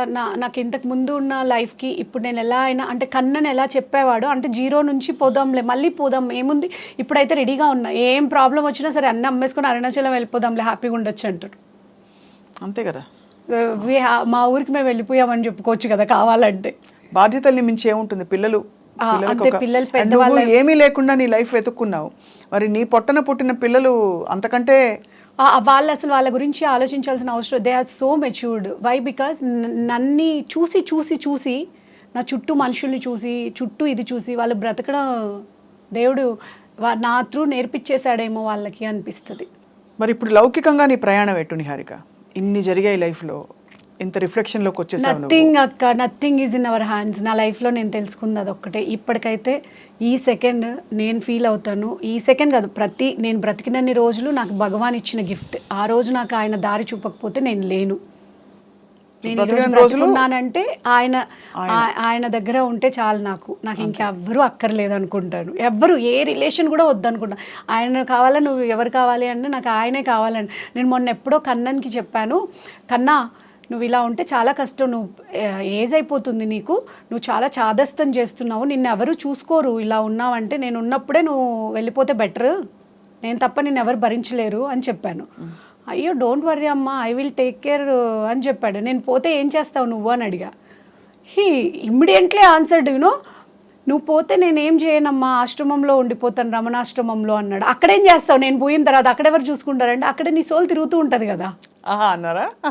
పోన్లే, ఆ మాత్రం సరదాగా మాట్లాడుకునే ఒక వాతావరణం అంటే హాయిగా ఉన్నది, అదే పెద్ద వరం. అంటే నేను పోయినా కూడా భగవాన్ వదలనేమో, అక్కడక్కడే తిరుగుతూ ఉంటానేమో అని చెప్పి. సో ఈ ఎంటర్డ్ అవర్ లైఫ్ లైక్, అంటే మా లైఫ్లోకి వచ్చిన తర్వాత ప్రతిదీ పాజిటివ్. అంటే ఏది జరిగినా సరే ఈ నిమిషం బాధపడ్డా నెక్స్ట్ సెకండ్ని దానికి ముందుకు వెళ్ళిపోవడం, అది అంటే ఏదైందో అది అవన్నీ సైలెంట్గా ఉండిపోవడం. ఓకే దేవుడు ఒక ఆన్సర్ ఇస్తాడులే, ఏముంది ఇంతకంటే ప్రాబ్లమా. ఇప్పుడు ఇప్పుడు నేను అన్నాను కదా, నేను ఇప్పుడు ఆలోచించడం తెలుసుకుంటున్నా. అంటే ఆ చిన్నప్పుడే నన్ను ఎవడన్నా ఆటో వాడు ఎత్తుకెళ్ళిపోయి ఉంటే ఇప్పుడు ఎన్ని చూస్తుంటాము. నేను అప్పటి నుంచి ప్రొటెక్ట్ చేసుకుంటూ వచ్చాడు. ఈరోజు ఎవరు, ఈ లాస్ట్ 2 years నేను ఫేస్ చేసిన ప్రాబ్లమ్స్ అన్నీ కూడా నేను భగవాన్ దగ్గరికి వెళ్ళడం కోసం ఏమన్నా ఇంత ఇది చేసి నన్ను మోటివ్ చేసి అక్కడ దాకా తీసుకెళ్ళాయేమో. ఇంకా ఆయన చేతిలో నేను ఉండగా నా లైఫ్ గురించి ఎందుకు ఆలోచించాలి. ఆయన ఏది చూపెడితే అది, నువ్వు ఇటు వెళ్ళంటే అటు వెళ్తా, అటు వెళ్ళొద్దంటే అటు వెళ్ళను, వాట్ ఎవర్ ఏ పనైనా అదొకటి నేను బిలీవ్ చేస్తాను. నీతిగా నిజాయితీగా ఏదైనా చేసుకుంటూ వెళ్ళిపోవాలి. మా ఇద్దరు ఒకటే బాధ్యత నా లైఫ్లో. కన్నన్ కూడా నా రెస్పాన్సిబిలిటీ కాదు, ఆయన చేసుకోగలడు. నా పిల్లల్ని ఒక సర్టన్ ఏజ్ వరకు, వాళ్ళకి ఒక డిగ్రీ ఒక పీజీ వరకు నేను చూసుకుంటే దాని తర్వాత ఆ పిల్లలది వాళ్ళు చూసుకోగలుగుతారు. అప్పటిదాకా రెస్పాన్సిబిలిటీ అంటే మనం ఫీజులు కట్టడం చూసుకోవడం అది మటుకు చేస్తే చాలు, నాకు అంతకుమించి ఇంకే అక్కర్లేదులే అనిపిస్తుంది. యువర్ సెల్ఫ్ లైట్, అంటే బీమ్ ఆఫ్ లైట్ ప్రపంచంలో. ఎప్పుడు నేను చూసినా, నీ పోస్ట్ చూసినా కూడా ఒక స్పార్క్ కనిపిస్తుంది, ఒక అట్రాక్షన్ ఉంటుంది. నేను ఇంతమంది సెలబ్రిటీలు, ఇంతమంది అంటే రకరకాల మనుషుల ఫెలో జర్నలిస్ట్ ఉంటారు, మీడియా పీపుల్ ఉంటారు. బట్ నీ పోస్ట్ చూసినప్పుడు ఒక నిమిషం ఆగుతాను, ఏం పెట్టింది నిహారిక, ఏం చెప్తోంది అని. That is a kind of, అంటే అది నీకుండే పవర్, నీ సోల్కుండే పవర్. ఇవాళ నీ జీవితం గురించి ఇన్ని విషయాలు నాకు ఎప్పుడూ తెలియదు నిహారిక. అంటే టీఎన్ఆర్ గారు ఇంటర్వ్యూ చేశారు, కానీ అది చేసినప్పటికీ నాకు అప్పటికి నేను ఐడ్రీమ్లో లేను కాబట్టి, నాకు పరిచయం కూడా లేరు కాబట్టి నేను చూడలేదు ఆ ఇంటర్వ్యూ. నువ్వుగా తెలుసు, గలగలా ఒక మంచి డిజైనరు, బాగా మంచి హెల్ప్ చేస్తున్న అందరికీ, వెరీ లవబుల్, ఇవన్నీ తెలుసు. కానీ ఇన్ని వివరాలు ఇవాళ విన్నాక నేను డీప్ థాట్లోకి వెళ్ళిపోయాను. And I really want to thank you. అందరి లైఫ్ లో ఒక స్టోరీ ఉంటుంది. నేను అదే చెప్తాను, నేను బయటకు వచ్చి చెప్తున్నాను ధైర్యంగా. చాలా మంది చెప్పరు. చాలా మంది నేను ఫేస్ చేసే ప్రాబ్లమ్స్ అది చెప్పినప్పుడు మీరు ఓపెన్ అవుతున్నారండి. కొంతమంది చెప్తారు మీరు చాలా టూ మచ్ గా చెప్పేస్తారండి అన్ని, దానివల్ల చాలా ప్రాబ్లం అవుతుంది కదా, మీరు ఎందుకు, మీకంటూ ప్రైవసీ లేదా అని అడుగుతుంటారు. I don't feel that privacy. చాలా మంది దాన్ని ఇన్స్పైర్ అవుతూ ఉంటారు, దాన్ని చాలా హ్యాపీగా తీసుకునే వాళ్ళు ఉంటారు. ఐ డోంట్ నీడ్, అట్లీస్ట్ నా టీఎన్ఆర్ గారి ఇంటర్వ్యూ చూసిన తర్వాత కొన్ని వందల మంది కన్నన్కి చెప్పుంటారు, మీరు నిహారిక వాళ్ళ హస్బెండా అని అడుగుతూ ఉంటారు కన్నన్ని. కన్నన్ ఏదో షూటింగ్లో అమెరికాలో ఉంటే, మహేష్ బాబు గారు షూటింగ్లో, అందరూ ఇక్కడంతా పబ్లిక్ వస్తున్నారని చెప్పి ఎక్కడో హైడ్ చేసుకొని ఎటో లంచ్ చేస్తూ ఉంటే వాళ్ళ యూనిట్ తోటి సడన్గా ఎవరో ఒక 2 మనుషులు వచ్చి, మీరు కన్నన్ కదా, అక్కడ చాలామంది సెలబ్రిటీస్ ఉన్నారు, హీరోయిన్స్, వాళ్ళందరినీ కాకుండా మీరు కన్నన్ కదా, అది నిహారిక వాళ్ళ హస్బెండ్ కదా మీరు అని అడిగారంట. వి జస్ట్ సాట్ టీఎన్ఆర్ గారి ఇంటర్వ్యూ అండి, షీఈస్ రియల్లీ అమేజింగ్, అది ఇది అంటే ద వే. ఇప్పటికీ అంటే అక్కడ ఉన్న వాళ్ళు అప్రిషియేషన్ చేస్తే, ఇక్కడ ఉన్న వాళ్ళు మేము చాలామంది మేము లాస్ట్కి చచ్చిపోవాలనుకున్నప్పుడు నిన్ను చూసి బ్రతికామనుకుంటారు. ఆ ఒక్క మాట చాలు కదా అనిపిస్తుంది. నేను చాలా ఫేస్ చేస్తూ ఉంటా, అందరూ అనుకుంటే ఈమెకేంటి, ఈమె చాలా హ్యాపీగా ఉంటుంది, ఆమె అటు తిరుగుతుంటుంది ఇటు తిరుగుతుంటుంది. అరే వెనకాల అందరి లైఫ్స్లలో కూడా స్ట్రగుల్స్ ఉంటాయి. Not you can't even judge anyone, especially women. అవును, you can't judge any women in my life. నేను ఇందాక మార్నింగే అనుకున్నా ఒక విషయంలో, నేను ఏదో మాట్లాడుతుంటే మా వాళ్ళు ఎవరో ఒక అమ్మాయి గురించి చాలా, అమ్మాయి ఏదో కొంచెం పిచ్చిది తిక్కది అన్నట్టు ఏదో మాట్లాడితే, ఇవాళ నేను బొటిక్లో చెప్పాలనుకున్నా, బొటిక్లో కానీ ఇంట్లో కానీ ఏ ఆడపిల్లని కూడా కామెంట్ చేయొద్దు, టీజ్ చేయొద్దు, మన బొటిక్లో కానీ మన ఇంట్లో కానీ. ఎందుకంటే మనకి పిల్లలు ఉన్నారు. We never judge anyone. వాళ్ళ లైఫ్ ఏంటో, వాళ్ళ కష్టం ఏంటో. ఎవరు తప్పు చేసే, ఒక ప్రాస్టిట్యూట్ కూడా 10 మంది దగ్గరికి ఒకటితో కాపురం చేయడమే చాలా కష్టంగా ఉన్నప్పుడు 10 మంది దగ్గరికి ఏం ఇష్టంగా వెళ్తుందా? తన కష్టం ఏంటో తనే ఊరికనే ఒకడు ట్రీట్ చేసినట్టు ఇంకొకటి ట్రీట్ చేస్తాడా? హౌ మచ్ షీఈస్ పెయిన్, అది ఎందుకు చూడట్లేదు జనాలు? అంతే, కొంచెం మంచిగా కనపడితే చాలు వాళ్ళ మీద రాళ్ళేద్దామని చూసే వాళ్ళే కానీ. So we need to focus on the negative people. అంటే వెళ్ళిపోతూ ఉండి ముందుకు వెళ్ళిపోతూ ఉండాలి. ఉమెన్ ఎప్పుడు ఎవరికి తల వంచకుండా వెళ్ళిపోతూ ఉండాలి, అంతే. You are truly a queen in our studio today, Niharika. నువ్వు చెప్పిన ఫైనల్ వర్డ్ అమేజింగ్. అసలు I'm so happy to meet you like this. And ఒకసారి మీ బొటిక్కి వస్తాను, కొత్త బొటిక్కి మూవీ. ష్యూర్ అక్క. అండ్ నాకు మంచి డ్రెస్ డిజైన్ చేసి పెట్టాలి. కొత్త బొటిక్లో కూడా తెలుసా, భగవాన్ ఫోటో పెడితే ఎవరన్నాను, మీరు ఇట్లా పెడితే ఎలా అండి, మీరు మంచిగా ఎంకరేజ్ ఇదేంటి మంచి అట్రాక్ట్ చేసుకునేలాగా పెట్టాలి బొటిక్కి రావాలంటే, ఇలాంటివి పెడితే ఎలా వస్తారు మీ దగ్గరికి అని అడిగారు. వచ్చేవాళ్ళే వస్తారు, రావాల్సిన వాళ్ళే వస్తారండి. నాకు పెద్ద ఇప్పుడు డబ్బుల మీద ఆశ కూడా లేదండి, ఏదో ఇవ్వాల్సిన వాళ్ళకి ఇచ్చేస్తే ఏం ఆశలు, పెద్ద డబ్బులు వేసుకోవాలి అవి వేసుకోవాలి ఇలా బతకాలన్న ఆశలు కూడా ఏం లేదండి. ఉన్నారు ఒక 10 మంది జీవితంలో, మంచి ఫ్రెండ్స్ ఉన్నారు, మంచి ఫ్యామిలీ ఉంది, మా అమ్మ మా నాన్న ఉన్నారు, ఇంకా చాలు. దేవుడు ఇవ్వకపోయినా, నాకు సొంత అమ్మ నాన్న ప్రేమను నాకు ఇవ్వకపోయినా ఇంతమంది ఉన్నారు. అక్క అని పిలిస్తే మీరు పలుకుతారు. తప్పకుండా పలుకుతాను. ఇంత నేను చేసే ప్రతి దాంట్లో మీ అందరి సపోర్ట్ ఉంది. మీరందరు నేను చెప్తానక్క, చాలామంది ఉమెన్ ఎప్పుడు నెగిటివ్ కదా, అంటే చాలామంది డిగ్రేడ్ చేస్తూ ఉంటారు, ఉమెన్ వల్లనే ఫేస్ చేస్తూ ఉంటారు ప్రాబ్లం. కానీ నా లైఫ్లో నాకు ఎక్కువ ఉమెనే సపోర్ట్ చేశారు. తప్పకుండా ఇంకా కూడా నీ చాలా లాంగ్ లైఫ్ ఉంది, నీ బ్యూటిఫుల్ లైఫ్, డిఫరెంట్ అసలు ఇంత అడ్వెంచరస్ లైఫ్గా మొదలైంది. సో నీకు చక్కటి ఎక్స్పీరియన్సెస్ తోటి ఎప్పటికప్పుడు నీకు థ్రిల్లింగ్ అండ్ ఇన్స్పైరింగ్ లైఫ్ ఇవ్వాలి దేవుడని కోరుకుంటూ, thank you so much Niharika for coming today. అదే మా మనసు మొత్తం నిండిపోయింది వాళ్ళ ఈ వండర్ఫుల్ కాన్వర్జేషన్ తోటి. I hope you all enjoyed and related with some of these things. Thank you all for watching.